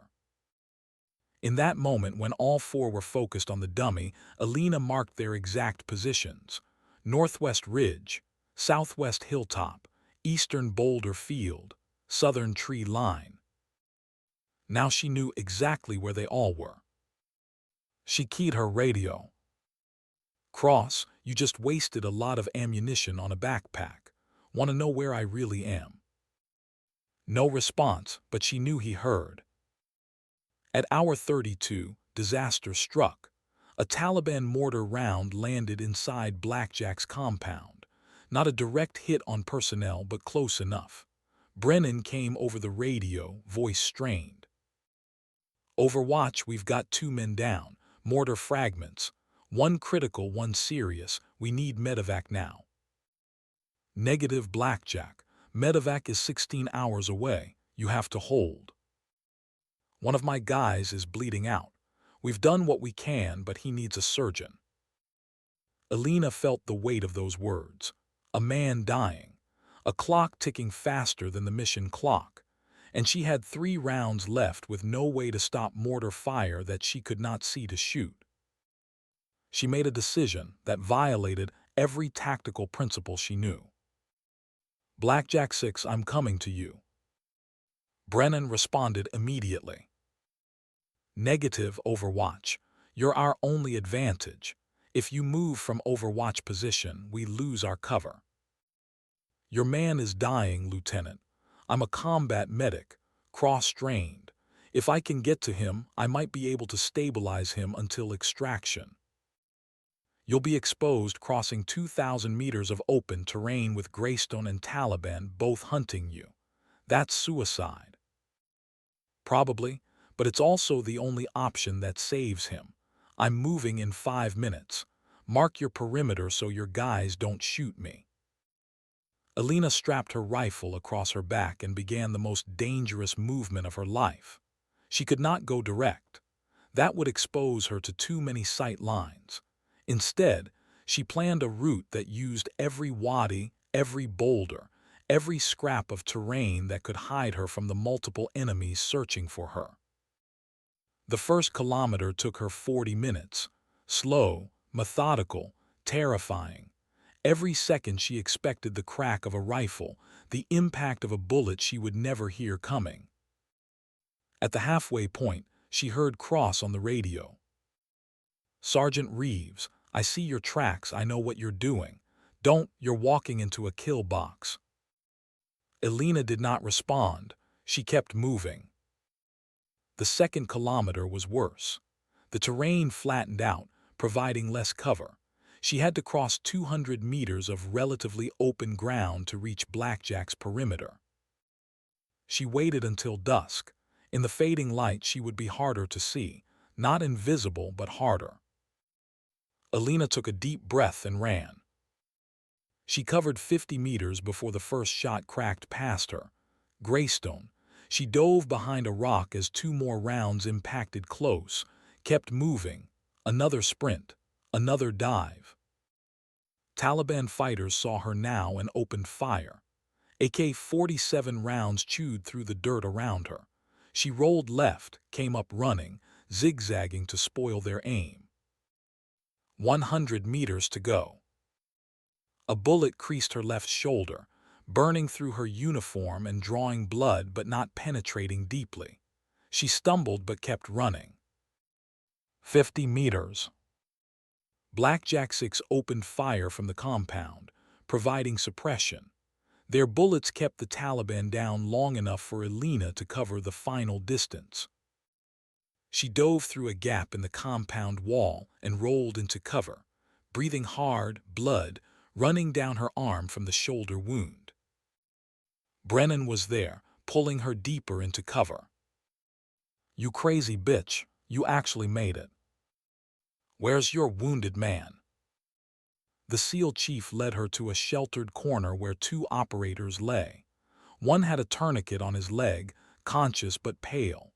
The other had a sucking chest wound, barely breathing. Elena went to work. She had limited medical supplies, but she had training. She packed the chest wound, sealed it, established an airway. The SEAL's breathing improved slightly. Not much, but slightly. The leg wound was more straightforward. She checked the tourniquet placement, administered morphine, wrapped the injury properly. Both men would live if they got to a hospital within 12 hours. That was the best she could do. Brennan watched her work, then spoke quietly. "You used to be a medic. Combat lifesaver certified. I can keep someone alive long enough to reach real medical care. Usually. You just crossed 2,000 meters of ground under fire from professional snipers and 100 Taliban fighters to treat two men you've never met. Why?" Elena finished bandaging the leg wound and sat back, exhausted. "Because someone once told me that the mission is people, Lieutenant. Not objectives, not politics, people. These two are the mission now." "Your father told you that?" "Yes, right before his last deployment, the one he didn't come back from." They sat in silence for a moment. Outside, sporadic gunfire continued. The Taliban were probing the defenses, testing for weak points. Brennan looked at Elena's wounded shoulder. "You're hit." "Graze, I've had worse. How much ammunition does your team have left?" "Maybe 200 rounds total, enough for one more serious engagement. After that, we're down to handguns and harsh language." Elena looked at the two wounded men, then at the 6 other SEALs positioned around the compound. All of them were exhausted, faces drawn, eyes haunted. They had been under siege for 30 hours, and they knew help was still 14 hours away. "Lieutenant, I need to tell you something. I have 3 rounds left in my rifle. 3. After that, I'm just another operator with a handgun. So here's what's going to happen. When the final assault comes, and it will come, I'm going to make 3 shots that count for more than 3 kills.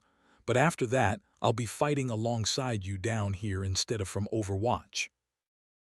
Brennan nodded slowly. "What do you need from us?" "I need you to trust me. When I give orders regarding defensive positions or fields of fire, I need immediate compliance. No arguments, no hesitation. Because I'm going to set up a defense that will seem insane, but it's the only way we survive. You've kept us alive this long with impossibly limited ammunition. At this point, I'll trust you to walk on water if you say it's tactically sound." Elena allowed herself a small smile despite the pain in her shoulder. "Don't need to walk on water, Lieutenant. Just need to make 3 bullets count for 50 kills. Hello. Watch and learn." Elena spent the next 2 hours completely rearranging Blackjack's defensive positions. She had them abandon the most fortified points and instead position themselves at locations that seemed tactically unsound. Exposed corners, low walls, positions without overhead cover. The SEALs followed orders, but clearly thought she had lost her mind. Then she explained the plan. "When the assault comes, the Taliban will hit what they think are our weak points. These positions I've set you in. They'll mass their forces for concentrated attacks on these 3 sectors, northwest, southeast, and the main gate." Brennan followed her logic. "And when they mass, you'll have concentrated targets for your 3 remaining rounds." "Exactly, but not the fighters themselves. I'm going to shoot secondary targets that will create mass casualty events. Fuel, ammunition, structures. Each of my 3 shots will result in multiple enemy casualties without me having to shoot individual fighters." "That's insane." "It's mathematics, Lieutenant, and it's the only equation that gets us all home alive." At hour 38, with 10 hours remaining until extraction, the final assault began. Elena had returned to an overwatch position on a rooftop inside the compound. Not ideal for distance, but it gave her sight lines to the 3 sectors she needed to cover. The Taliban came in waves, Over 100 fighters, emboldened by the long silence from the American sniper who had terrorized them for 2 days. They thought she was gone, dead or relocated. They were wrong. The first wave hit the northwest sector. 60 fighters charging across open ground toward what looked like a weak point in Blackjack's defenses. Elena had been waiting for this moment. She had identified a fuel truck parked on the Taliban side of the compound, about 40 meters behind their assault line. Distance from her position, 270 meters. Short range.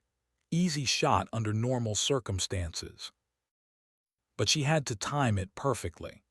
Wait until the maximum number of fighters were committed to the assault, too far forward to retreat quickly when the truck exploded. She watched through her scope, 40 fighters across the midpoint, 50, 55. Now, Elena fired round 11. 2 rounds remaining. The bullet punched through the fuel truck's tank. Diesel poured out. She watched it spread, waiting for ignition. Nothing. Diesel did not ignite as easily as gasoline. She needed a spark. One of the Taliban fighters, fleeing from Blackjack's defensive fire, stumbled into the pooling diesel while firing his AK-47.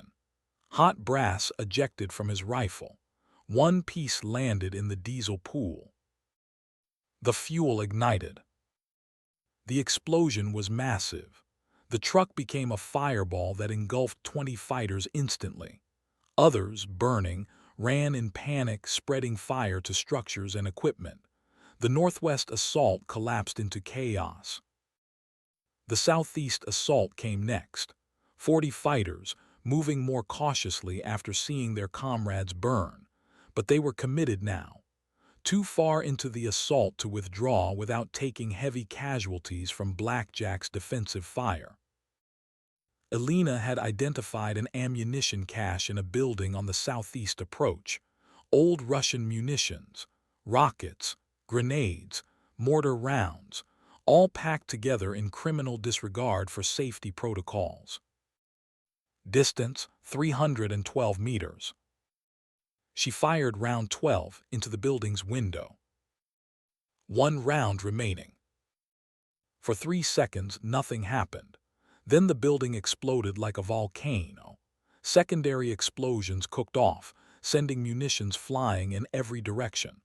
Rockets spiraled randomly through the air. Grenades detonated in chain reactions. The entire southeast sector became a free-fire zone of friendly fire chaos. That assault dissolved as well. 1 round left, 1 shot for whatever came next. And something was coming. Elena could hear it, the roar of engines, multiple vehicles approaching from the east. Through her scope she saw them, 5 technical vehicles, pickup trucks with heavy weapons mounted in the beds, PKM machine guns, 50 caliber weapons, moving fast toward the main gate. This was the Taliban's last gamble. Breach the gate with vehicles, pour fighters through the gap, overwhelm Blackjack's defenses with sheer mass and firepower. Elena ranged the lead vehicle, 480 meters and closing fast. She had 1 bullet, 5 vehicles. The mathematics were impossible. Unless the vehicles were traveling in a tight column on a narrow road. If the lead vehicle crashed at the right point, the others would pile up behind it. A traffic accident turned weapon. Elena scanned the road ahead of the column. There, a sharp turn with a sheer drop on one side. If the lead vehicle missed that turn, it would go off the road.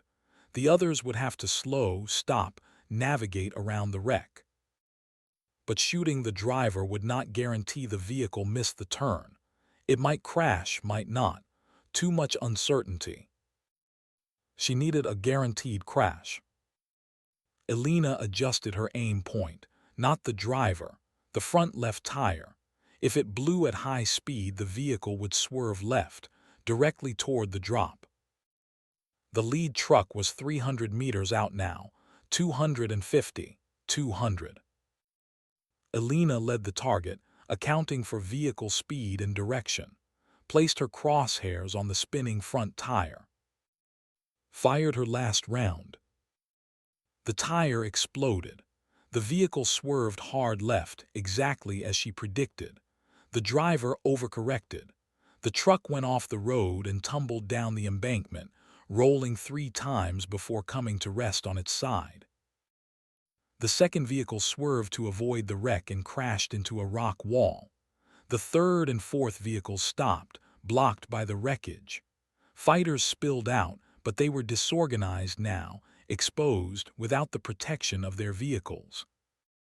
Blackjack 6 cut them down with precision fire. The assault was broken. 0 rounds remaining. Elena lowered her rifle and keyed her radio. Blackjack 6 actual, I am Winchester. No ammunition remaining. I'm coming down to your position. This fight is conventional from here on out. Brennan responded. Overwatch, you just stopped 3 separate assaults with 3 bullets. That's the most insane shooting I've ever witnessed. Get down here.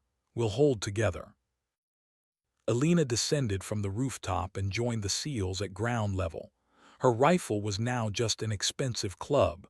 She drew her sidearm, Glock 19, 15 rounds, effective range maybe 25 meters. From sniper to pistol fighter, the degradation of combat. The next 8 hours were brutal. The Taliban mounted 2 more assaults, smaller now, more cautious. They had lost over 60 fighters to explosions and accidents caused by 3 bullets. They were beginning to doubt whether taking this compound was worth the cost. But they kept coming, and Blackjack kept fighting, room clearing, close quarters battle, the kind of grinding, exhausting combat that chewed through men and ammunition equally. At hour 46, with 2 hours until extraction, they were nearly out of ammunition. Perhaps 40 rounds total among 8 operators. The wounded were stable but needed real medical care. Everyone was exhausted beyond the point of rational thought. Then Elena's radio crackled, the encrypted frequency, the one that was not supposed to be active. Sergeant Reeves, this is Colonel Hale. I've been monitoring your performance via the GPS trackers in your ammunition. 12 rounds fired, 12 hits. Estimated enemy casualties, over 80. Friendly casualties, 0 deaths, 2 wounded. That is the most remarkable combat performance I have seen in 30 years. Elena was too tired to feel anger. She keyed her response. Sir, was this entire mission designed to kill me and Blackjack 6? Hale was silent for a long moment. No, Sergeant. It was designed to test whether you would make your father's choice. Ramadi. David had 1 round left. He chose to surrender, saved 6 men, including me. But he regretted it until the day he died. I needed to know if you would make the same choice or die fighting. And you did neither. You changed the equation entirely. You made 12 rounds into 80 kills through tactics I didn't think were possible. You proved that sometimes the limitations are not in the ammunition. They're in the imagination. What about the Greystone contractors, sir? Hale's voice changed, became harder. What contractors? The ones trying to kill us, Malcolm Cross and his team. I authorized no contractors, Sergeant. If Greystone is in that valley, someone else hired them. Someone who wants Blackjack 6 dead and that evidence buried. Then help us, sir. Send the extraction early. Get us out before Greystone makes their final move. Negative. Extraction is locked to the timeline, political considerations, but I am authorizing close air support. 2 A-10 Warthogs on station in 12 minutes. Call sign Hog 11. They'll provide cover until extraction arrives. Elena felt relief flood through her exhausted body. Thank you, sir. Don't thank me, Sergeant. Thank your father. He taught me that surrender isn't always weakness. Sometimes it's the hardest choice. You taught me that fighting isn't always strength. Sometimes the real strength is making impossible mathematics work in your favor. The transmission ended. 12 minutes later, Elena heard the most beautiful sound in the world, the scream of turbofan engines. Two A-10 Thunderbolt aircraft roared over the compound, their 13 cannons shredding Taliban positions with devastating precision. The siege was over. At hour 48 exactly, 3 Black Hawk helicopters landed in the compound. Medics rushed to the wounded SEALs. The team began loading equipment and sensitive materials. Elena stood apart, watching the controlled chaos of extraction. Her shoulder wound had been bandaged by a corpsman, but she barely felt it. Exhaustion had pushed her beyond normal sensation. Malcolm Cross appeared from the shadows. No rifle, hands visible, he walked slowly toward Elena. Brennan immediately raised his weapon, but Elena waved him down. Cross stopped 10 feet away. "Your father would have been proud, Sergeant. You did what he couldn't. You found a way to win without surrender and without dying." "Who hired you, Cross? Who wanted Blackjack dead?" "I don't know. The contract came through cutouts, anonymous payments. But I can tell you this, whoever it was has a lot of reach. Pentagon level, maybe higher." Elena nodded slowly. "Are you going to try to stop us from leaving?" Cross shook his head. "No, the contract's void now. You survived. They survived. Mission failed. Besides, I don't kill people I respect. And after watching what you did with 12 rounds, I respect the hell out of you." He turned to leave, then stopped. "One more thing, the grave at Arlington, the unmarked one you visit, that's not your father's grave." Elena felt her blood run cold. "What?" "David Reeves isn't buried there. That's a memorial. His body was never recovered from his last mission. It's still out there, somewhere." Cross melted back into the darkness before Elena could respond. She stood frozen, processing this information. Her father's body never recovered. The grave she had visited for years was empty, a monument to a man who might still be out there. Or might not. Brennan approached, placed a hand on her uninjured shoulder. "You okay, Sergeant?" Elena looked at the Blackhawks, their rotors spinning, ready to carry them to safety.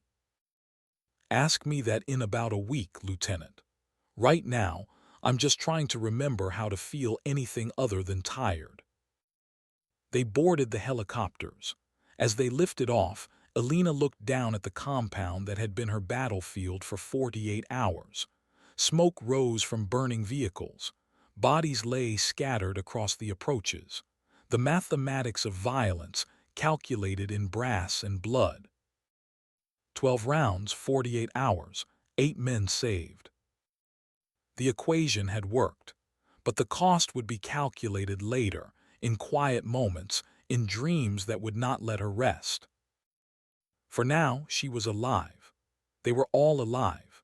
And somewhere in a Pentagon office, someone was realizing that Elena Reeves was not a problem that could be solved with impossible missions and limited ammunition. She was something far more dangerous. She was her father's daughter, and she had just proven that the limitations people assumed were just the limits of their own imagination. The Blackhawks banked east, toward safety, toward home, toward whatever came next. Elena closed her eyes and let the exhaustion take her. But even in sleep, she heard the voice. "That's not your father's grave. His body was never recovered." The mission was over. But the mystery had just begun. Walter Reed National Military Medical Center, 3 weeks after Afghanistan. Elena sat in a sterile hospital room that smelled of antiseptic and institutional coffee. Her left shoulder was healing well. The doctor had said she was lucky. The bullet had missed bone, missed major arteries, missed anything that would have required surgery. Just a flesh wound, in the parlance of people who had never been shot.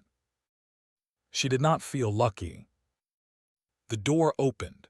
Lieutenant Cole Brennan walked in, out of uniform, wearing civilian clothes that looked uncomfortable on him.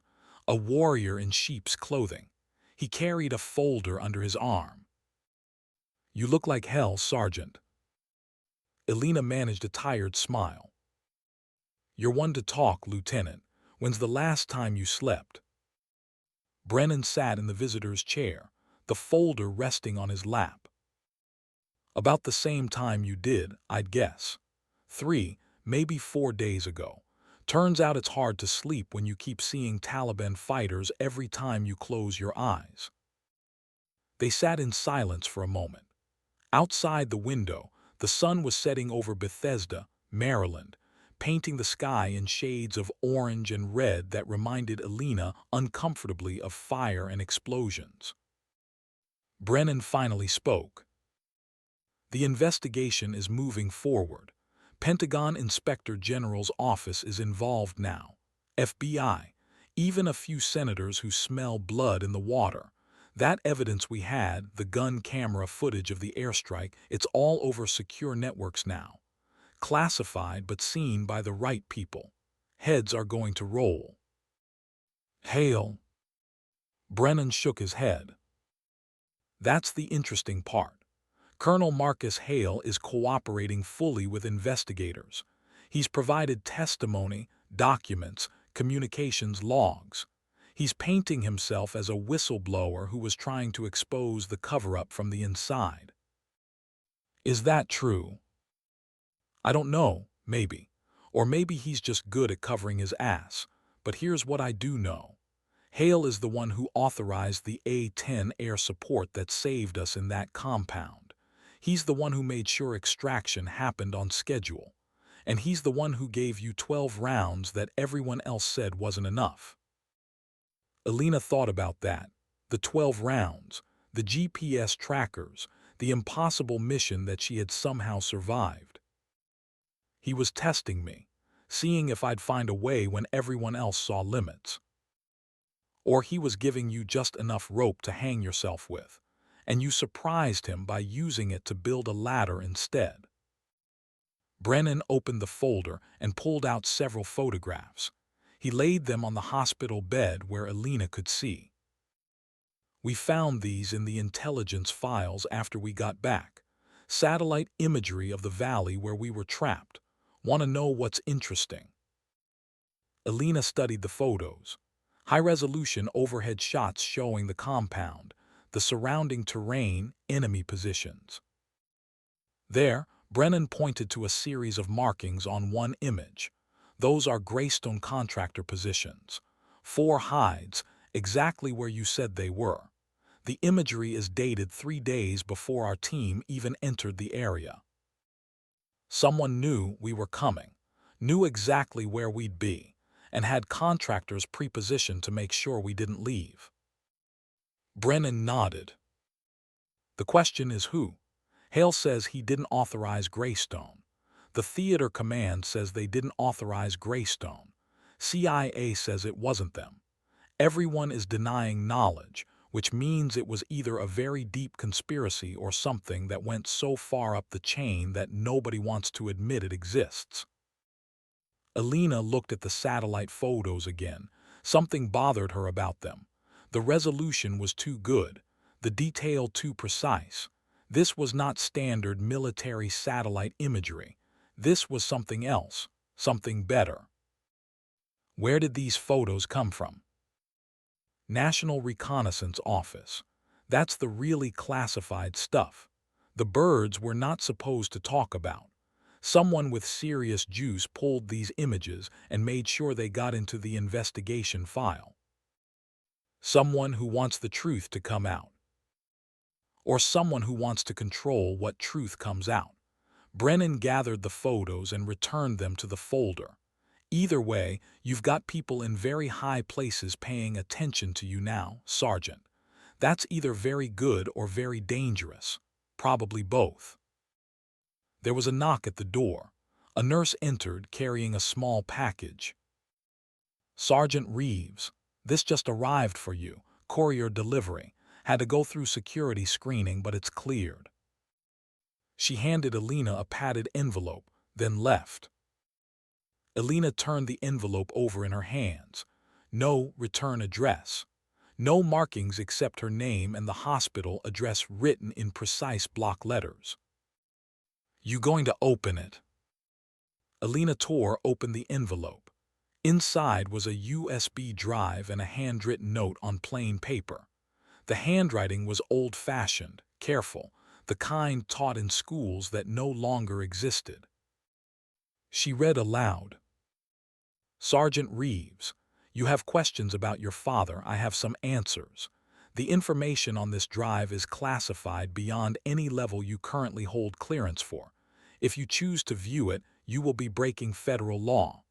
But you will also learn the truth about David Reeves and his final mission. The choice is yours, a friend who knew your father. Brennan leaned forward. That's not ominous at all. You think it's legitimate. Only one way to find out. Elena pulled out her laptop from the bedside table.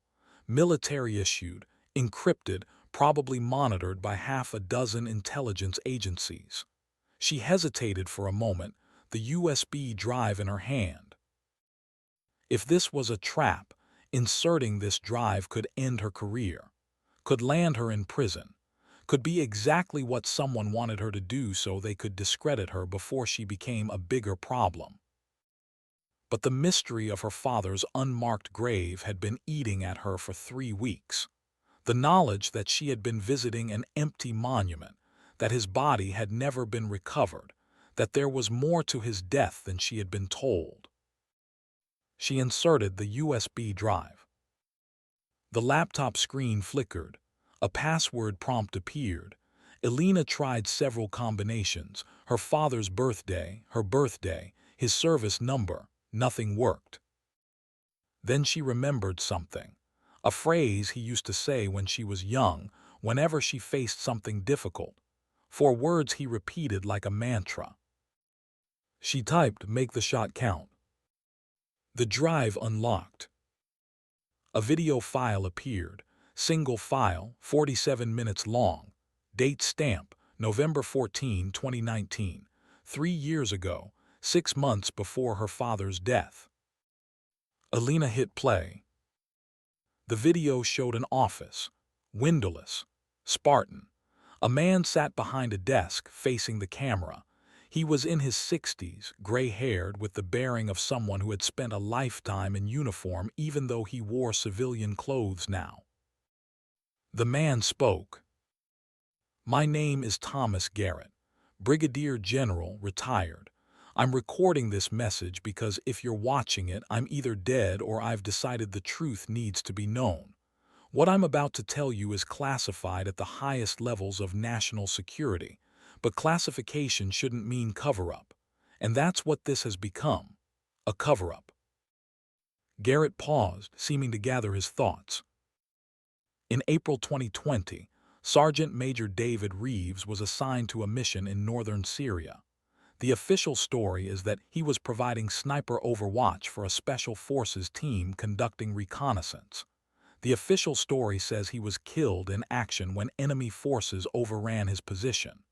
The official story says his body couldn't be recovered due to hostile fire and was likely destroyed by the enemy. That's the official story. Here's the truth.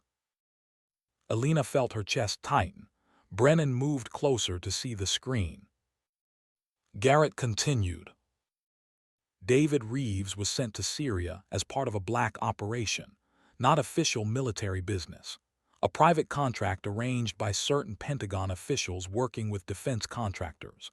The mission was to eliminate a Russian intelligence officer who had information about American activities that were, shall we say, legally questionable. Weapons shipments to certain groups, funds diverted to certain accounts. The kind of things that end careers and start congressional investigations. The general's face hardened. David took the mission because he was told it was a matter of national security. He trusted the people who gave him the orders. That trust was misplaced. The mission was a setup from the beginning. The Russian intelligence officer was never the real target. David was. Someone wanted him eliminated because he had learned too much about the illegal activities. He had evidence. He was planning to bring it to the inspector general. Elena's hands were shaking. She paused the video. Brennan spoke quietly. "Are you sure you want to keep watching this?" "I have to know." Elena hit play. Garrett's image continued. The mission went bad exactly as it was designed to. David's position was compromised. His exfil was canceled. He was left alone in hostile territory with no support and no way out. But David Reeves was the best combat sniper I ever knew. He survived for 6 days, alone, evading enemy forces, making his way toward the Turkish border. He almost made it. The general looked directly into the camera. On the 6th day, a drone strike hit his position. Not enemy, American. A Hellfire missile fired from one of our own Predator drones. The strike was attributed to a targeting error, faulty intelligence, fog of war. But I've seen the flight logs. I've seen the communications. That drone was specifically tasked to find and eliminate David Reeves. The order came from someone in the Pentagon with enough authority to make it happen and enough power to bury it afterward. Elena felt tears forming, but refused to let them fall. Garrett went on. David's body was recovered, not by the enemy, by a CIA team sent in after the strike. They brought him back to a black site in Turkey, confirmed his identity. Then he was quietly buried in an unmarked location. The grave at Arlington is empty, a memorial to maintain the fiction that he died heroically in combat rather than being murdered by his own people to protect corrupt officials. The video showed Garrett reaching for something off-screen. He placed a file folder on the desk.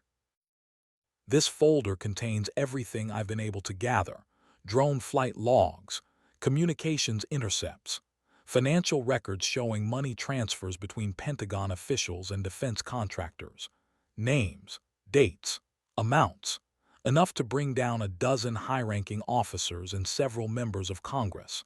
I'm giving this information to you, Elena Reeves, because you're David's daughter, because you've proven you have his courage and his integrity, and because I believe you'll know what to do with it. Garrett stood up, preparing to end the recording. Your father was murdered for trying to do the right thing, for trying to expose corruption. Don't let his death be meaningless. Use this information. Bring the people responsible to justice. Make his death count for something. The video ended.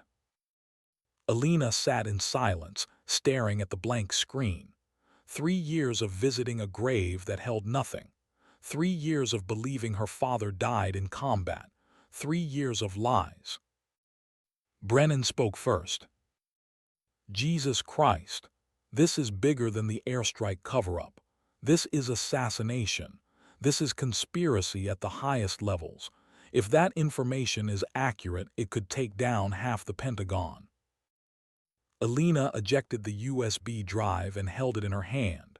Such a small thing.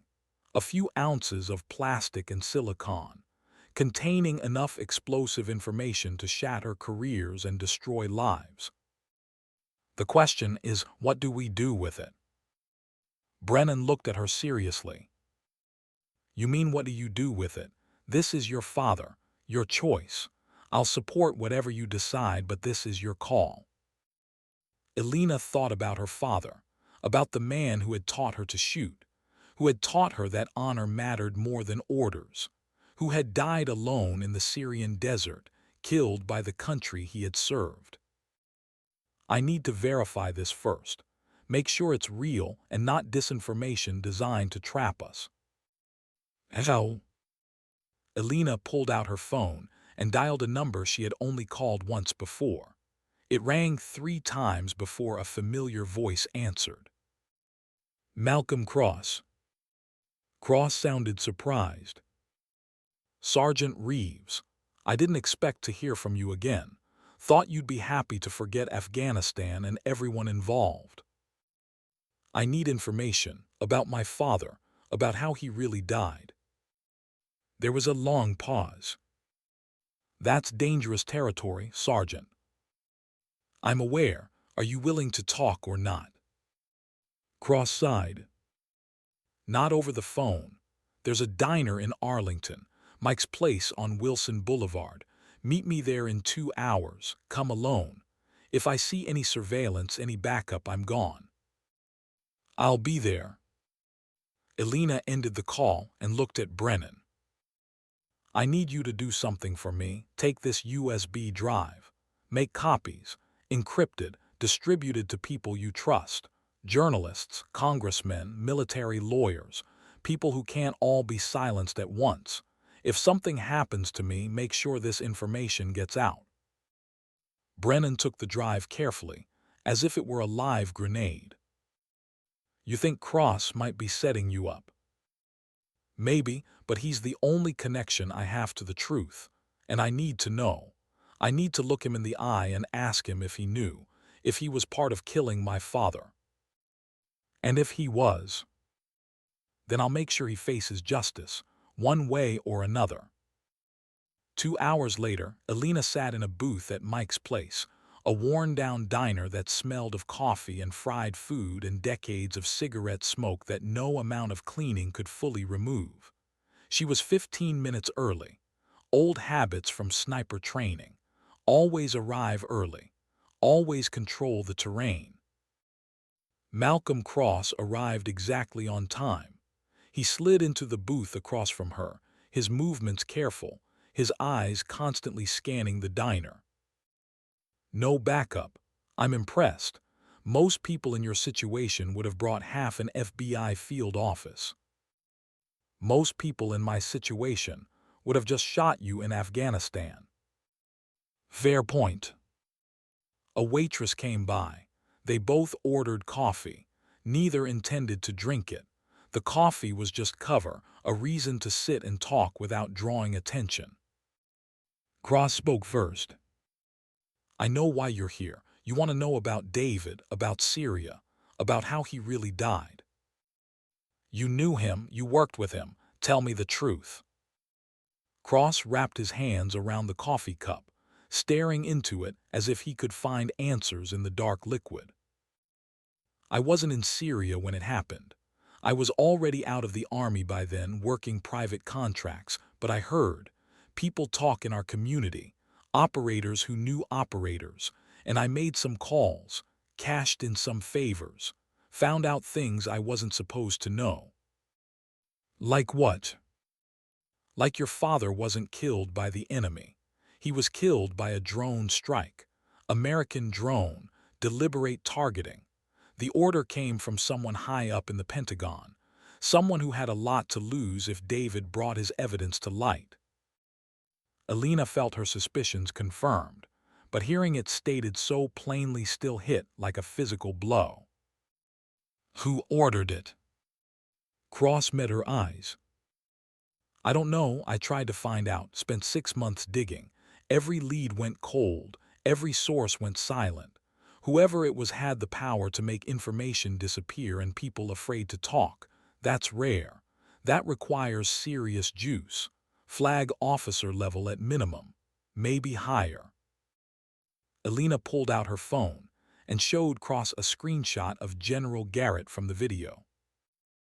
You know this man. Cross studied the image, then nodded slowly. Thomas Garrett, Brigadier General, retired about 4 years ago under circumstances that were never fully explained.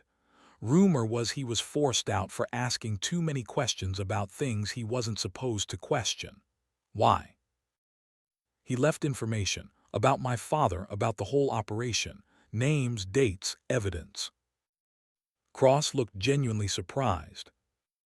Garrett was a good man, old school, believed in honor and duty and all the things that are supposed to matter. If he left evidence, it's probably solid. He wouldn't risk his reputation on bullshit. The question is what I do with it. Cross leaned back in the booth. You want my advice? Walk away. Take that evidence and bury it so deep it never sees daylight. Because if you go public with it, you're declaring war on people who have already proven they're willing to kill to protect their secrets. Your father tried to expose them. Look what happened to him. So I should just let his death mean nothing. Let the people who killed him walk free. I'm saying you should stay alive. Honor your father by living the life he died trying to give you. Don't throw it away on revenge that won't bring him back. Elena felt anger rising in her chest. This isn't about revenge. It's about justice. It's about making sure that when soldiers are sent into combat, they can trust that their own people won't put a missile in their back. Cross's expression softened. You sound just like him. David said almost exactly the same thing to me once.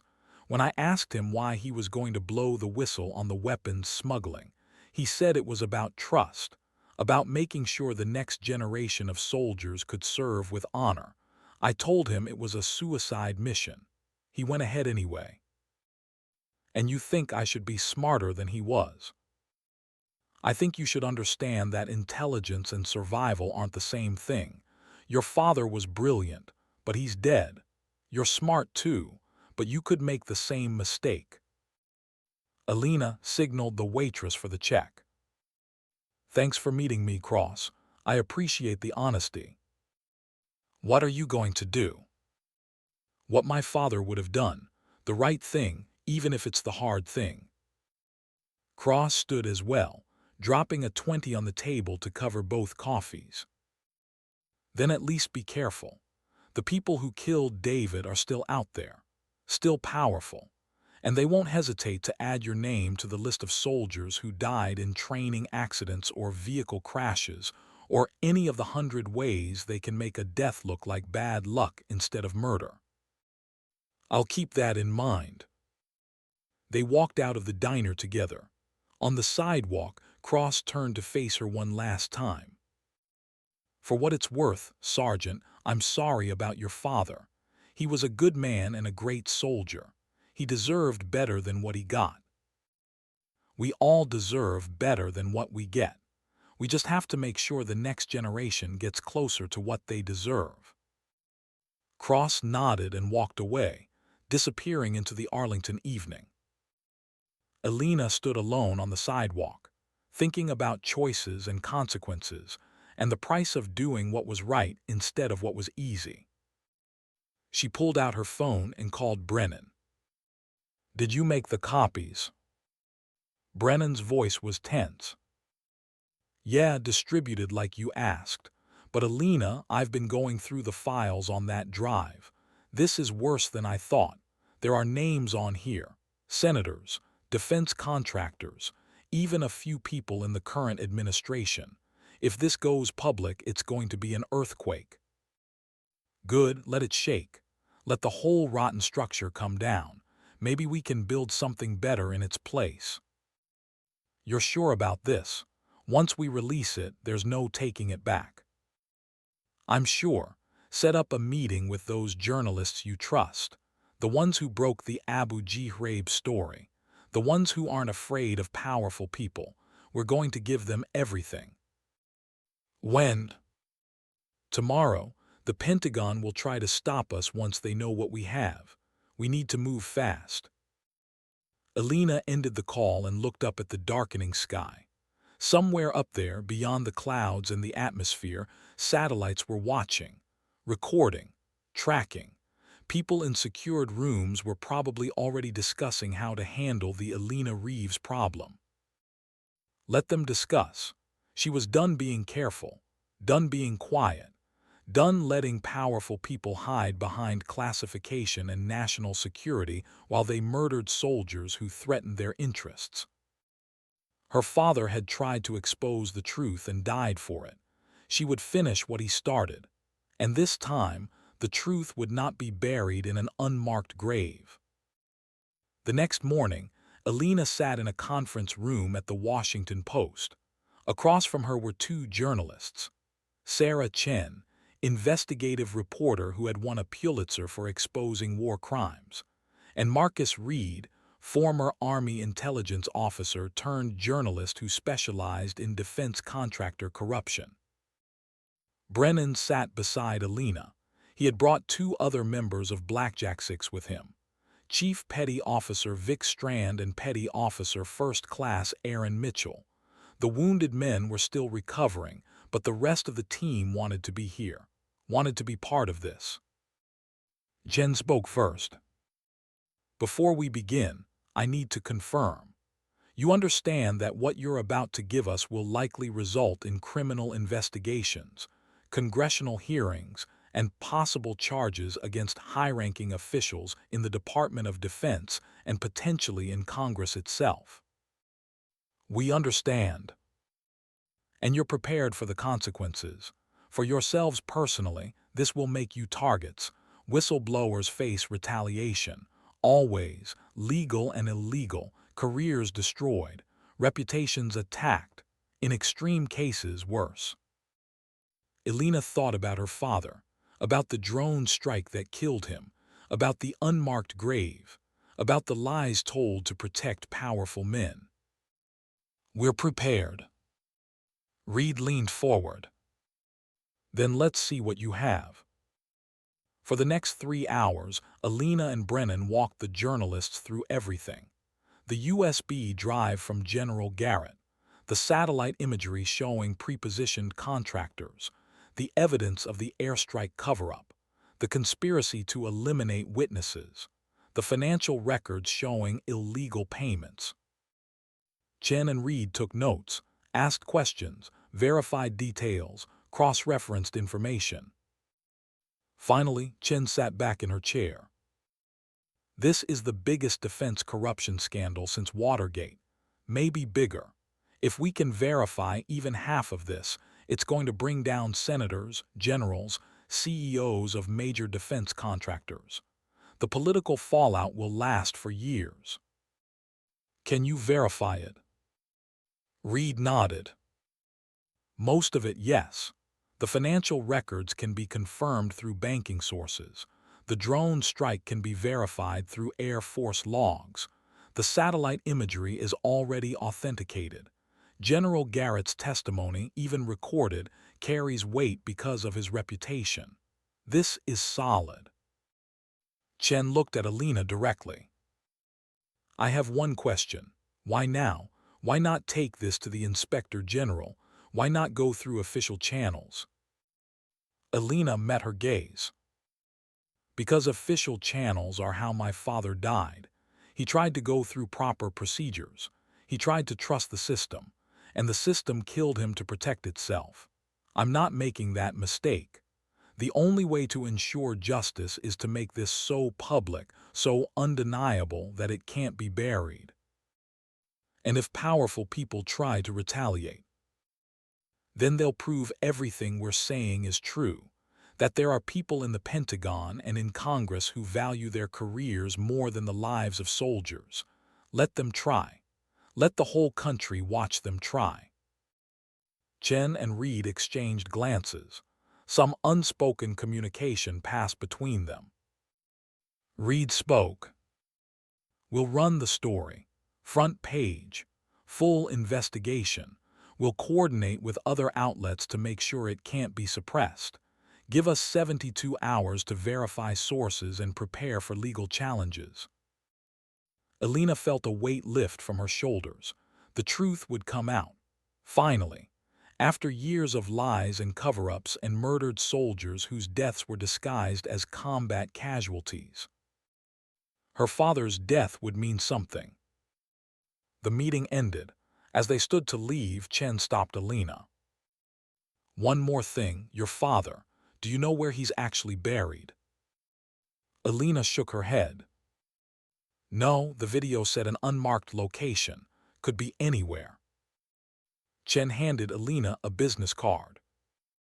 "I have a source, former CIA, owes me a favor. If anyone can find out where David Reeves is really buried, it's her. I'll make some calls, no promises, but I'll try." Elena took the card, feeling unexpected emotion tighten her throat. "Thank you." The story broke 72 hours later. Front page of the Washington Post. Simultaneous coverage on 3 major network news programs. Online outlets picked it up within minutes. Social media exploded. Pentagon COVRUP exposed. Soldiers murdered to protect corruption. The article detailed everything. The airstrike that killed civilians. The evidence Blackjack 6 possessed. The mission designed to eliminate them. The contractors hired to ensure they died. And buried in the middle of the story, a smaller revelation that hit Elena harder than any of the rest. Former Sergeant Major David Reeves, murdered by drone strike to silence his whistleblowing.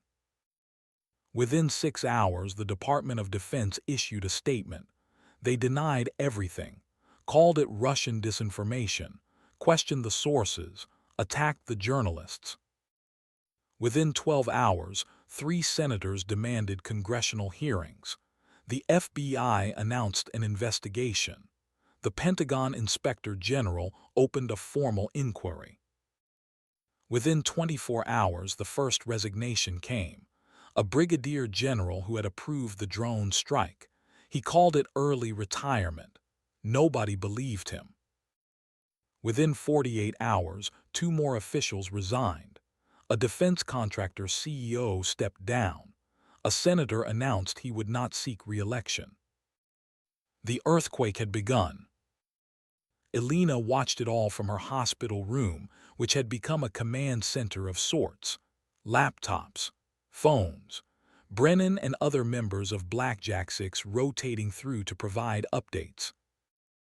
On the 3rd day after publication, Elena received a phone call from a number she did not recognize. She answered cautiously. "Sergeant Reeves." The voice was female, older, professional. "Yes." "My name is Patricia Morrison. I'm the CIA source Sarah Chen mentioned. I've been looking into your father's burial location. I found it." Elena's heart hammered. "Where?" "A private cemetery in rural Virginia, about 90 miles south of D.C. Small place. Quiet. He's buried under a different name. John Anderson. Section C, Plot 14. I'm texting you the address now." "Why are you helping me?" Morrison paused. "Because I knew your father, worked with him on 2 operations in Iraq. He was a good man who got killed for doing the right thing. That shouldn't happen in a country that claims to value honor and integrity. I can't bring him back, but I can give you closure. That's worth something." "Thank you." The call ended. Elena's phone buzzed with a text message containing an address. She looked at Brennan, who had been listening. "I need to go there, today, now." "I'll drive." The cemetery was exactly as Morrison had described. Small, quiet, rural, surrounded by fields and forest, far from any city or town, the kind of place where people were buried and forgotten. But David Reeves would not be forgotten, not anymore. Elena walked through the cemetery gates, reading headstones until she found section C, Plot 14. The headstone was simple granite. It read, "John Anderson, 1968-2020, beloved son." No mention of military service. No mention of the truth. Just another anonymous grave in an anonymous cemetery. Elena knelt beside the grave. She had brought nothing. No flowers, no flags, just herself and the weight of 3 years of lies finally revealed. She spoke quietly. "Dad, I'm sorry it took so long to find you. I'm sorry I believed the lies. I'm sorry I couldn't save you. But I'm not sorry for what I'm doing now. The truth is coming out. The people who killed you are going to face justice. Your death is going to mean something. The wind rustled through the trees. Somewhere a bird sang. The world continued, indifferent to grief and revelation and the settling of old accounts. Elena stood and placed her hand on the headstone. I'm going to make sure that what happened to you never happens to another soldier. That's my mission now. That's how I honor you. Not by visiting a grave, not by following orders, but by making sure the next generation can serve with the kind of honor you believed in. She turned and walked back to where Brennan waited by the car. You okay? Elena nodded. I will be, eventually, but right now I have work to do. What kind of work? The kind my father started, exposing corruption, protecting soldiers from the people who are supposed to be leading them, making sure that honor actually means something instead of just being a word they put on recruiting posters. Brennan smiled slightly. That's a big mission for one sergeant. Then it's good I'm not alone. Blackjack 6 is with me, and there are probably thousands of other soldiers and veterans out there who are tired of seeing good people destroyed by bad leaders. We'll find each other, build something better. What about the Pentagon? They're not going to just let you reform the system. Elena looked back at the cemetery one last time. The Pentagon is about to be very busy defending itself against congressional investigations, criminal charges, and public outrage. They won't have time to worry about me. And by the time they do, I'll have built something they can't tear down. A network of whistleblowers and journalists and honest officers who value truth over careers. Sounds dangerous. Everything worth doing is dangerous. My father taught me that. They drove back to D.C. in silence, each lost in their own thoughts about duty and honor, and the price of doing what was right. 3 months later, the congressional hearings concluded. 4 generals had resigned or been forced out. 2 senators chose not to run for re-election. A major defense contractor paid a record fine and saw its CEO indicted. The Secretary of Defense issued a formal apology and announced sweeping reforms to oversight and accountability. It was not enough. It would never be enough to bring back the soldiers who had been killed to protect corruption, but it was something, a start. Elena stood once again at Arlington National Cemetery, but this time she was not visiting the empty memorial grave. She was attending a ceremony. The Army had agreed to relocate David Reeves' body from the unmarked grave in Virginia to Arlington, to bury him with full military honors, to tell the truth about how he died and why. The ceremony was small, immediate family only, which for David had meant only Elena, but she had invited Blackjack 6, and Malcolm Cross, who stood at a distance, paying his respects to the man he had served with decades ago. Colonel Marcus Hale was there too. He had been cleared of involvement in the conspiracy. His testimony had been crucial to the investigation. He had given Elena the 12 rounds knowing she would find a way to make them enough. A final test. A final tribute to David Reeves' daughter. Hale approached Elena after the ceremony. Your father would have been proud of you, Sergeant, not just for your shooting in Afghanistan, but for this, for refusing to let the truth stay buried. Elena looked at the freshly turned earth where her father now rested, this time in a grave that bore his real name, his real story. I'm just finishing what he started, sir. Are you, or are you starting something new? Elena considered that. Maybe both. My father tried to fix a broken system and died for it. I'm going to make sure that doesn't happen to the next person who tries. Build protections for whistleblowers. Create networks that can't be silenced by killing one person. Make it impossible to bury the truth. That's a lifetime mission. Good, I've got a lifetime to give it. Hale extended his hand. Elena shook it. If you ever need support, Sergeant, you know where to find me. There are more good people in the system than bad. We just need to make sure the good ones have the courage to stand up. The ceremony ended. People dispersed. Elena remained alone with her father's grave. The headstone was proper now. Sergeant Major David Reeves, U.S. Army, 1968-2020, Silver Star, Bronze Star with Valor, Purple Heart, died in service to his country. It did not say he was murdered, did not say he was killed by the people he trusted. That truth was in the public record now, in congressional testimony and news articles and history books being written. The headstone just said he served, and that was enough. Elena placed a single brass shell casing on the grave, .338 Lapua Magnum, one of the 12 rounds she had fired in Afghanistan, the round that had triggered the rock slide, one bullet that had counted for 30 kills. She whispered, "12 rounds, Dad. You said it wasn't enough. I made it enough. That's what you taught me. Not to accept limits, not to quit, to make every shot count for more than anyone thought possible." The wind carried her words away. Elena turned and walked toward the cemetery gates where Brennan waited. They had work to do, a foundation to establish, a network to build, a mission to continue. Behind her, the sun set over Arlington, painting the headstones in gold and shadow.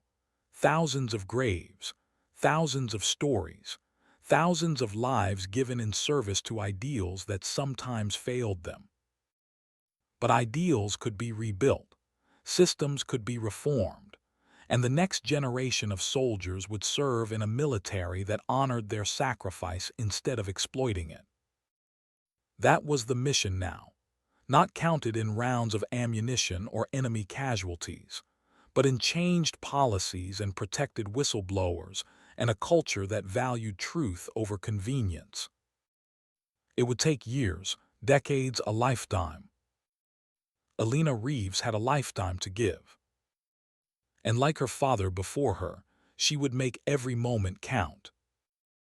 6 months later, the Kill Count Foundation was officially established, a non-profit organization dedicated to protecting military whistleblowers and exposing corruption in defense contracting, funded by anonymous donors, staffed by volunteers, supported by veterans who understood that serving their country sometimes meant fighting the people who led it. The foundation's logo was simple: 12 brass circles arranged in a pattern, 12 rounds, 12 chances to choose right. And in small text beneath, "Make every shot count." Elena stood in the foundation's first office, a small rented space in Arlington, looking at the logo on the wall. Brennan worked at a desk in the corner, fielding calls from journalists and veterans and congressional staffers. Her phone rang, unknown number. She answered. "Sergeant Reeves, this is General Patricia Morrison, CIA. We spoke months ago about your father's grave." "I remember. I'm calling to offer you a job, consulting position, helping us identify and protect agency personnel who witness illegal activity. We need people who understand the cost of doing the right thing, people who won't be intimidated, interested." Elena smiled. "I'm not looking for a job, General, but I'm looking for allies, people in the system who want to fix it. If CIA is willing to support whistleblower protections and transparency reforms, we can work together. On my terms." Morrison laughed. "Your father was the same way, never took orders well, always wanted to do things his way. I should have expected his daughter would be the same. It's a family trait. I'll be in touch, Sergeant, and for what it's worth, what you're doing matters, more than you know." The call ended. Elena looked around the small office, at Brennan working the phones, at the foundation logo on the wall, at the stack of case files from veterans who had tried to expose wrongdoing and been punished for it. This was the battlefield now, not mountains and deserts, but offices and courtrooms and congressional hearing rooms. The enemy was not foreign fighters. It was corruption and lies and systems that protected the guilty while punishing the honest. And the ammunition was not bullets. It was evidence and testimony and public outrage channeled into reform. Elena Reeves had learned to fight with 12 rounds and make them count for more than anyone thought possible. Now she would fight with truth and make it count for everything. Because some missions never end, some fights continue across generations, and some mathematics are forever. Her father had tried to solve the equation, had died in the attempt. Elena would finish the calculation, would prove that integrity could overcome corruption, that truth could defeat lies, that 12 rounds properly used could change everything. She sat down at her desk and opened the first case file. A Marine lieutenant who had reported safety violations in vehicle maintenance and been court-martialed for it. The Foundation would take his case, provide legal support, connect him with journalists, make sure his story was heard. One case at a time, one whistleblower protected, one piece of corruption exposed. 12 rounds had saved 8 soldiers in Afghanistan. How many soldiers could be saved by 12,000 cases, 12,000 truths revealed? Elena picked up her phone and started making calls. The mission had begun. And this time, she had more than 12 rounds. She had a lifetime of ammunition. And she would make every single shot count. I spent weeks researching this story, and what haunts me most isn't the impossible shots or the Pentagon conspiracy. It's the question Elena faced with that last bullet: save yourself or save your brothers. Her father made a choice in Ramadi that haunted him until his death. Elena made a different choice. The question is, which choice would you make? I want to hear from the veterans in this community. Have you ever faced a moment where the right answer and the ordered answer weren't the same? Drop your thoughts below. Your stories matter. Next video drops Friday. Don't miss it. Subscribe so you're first to know.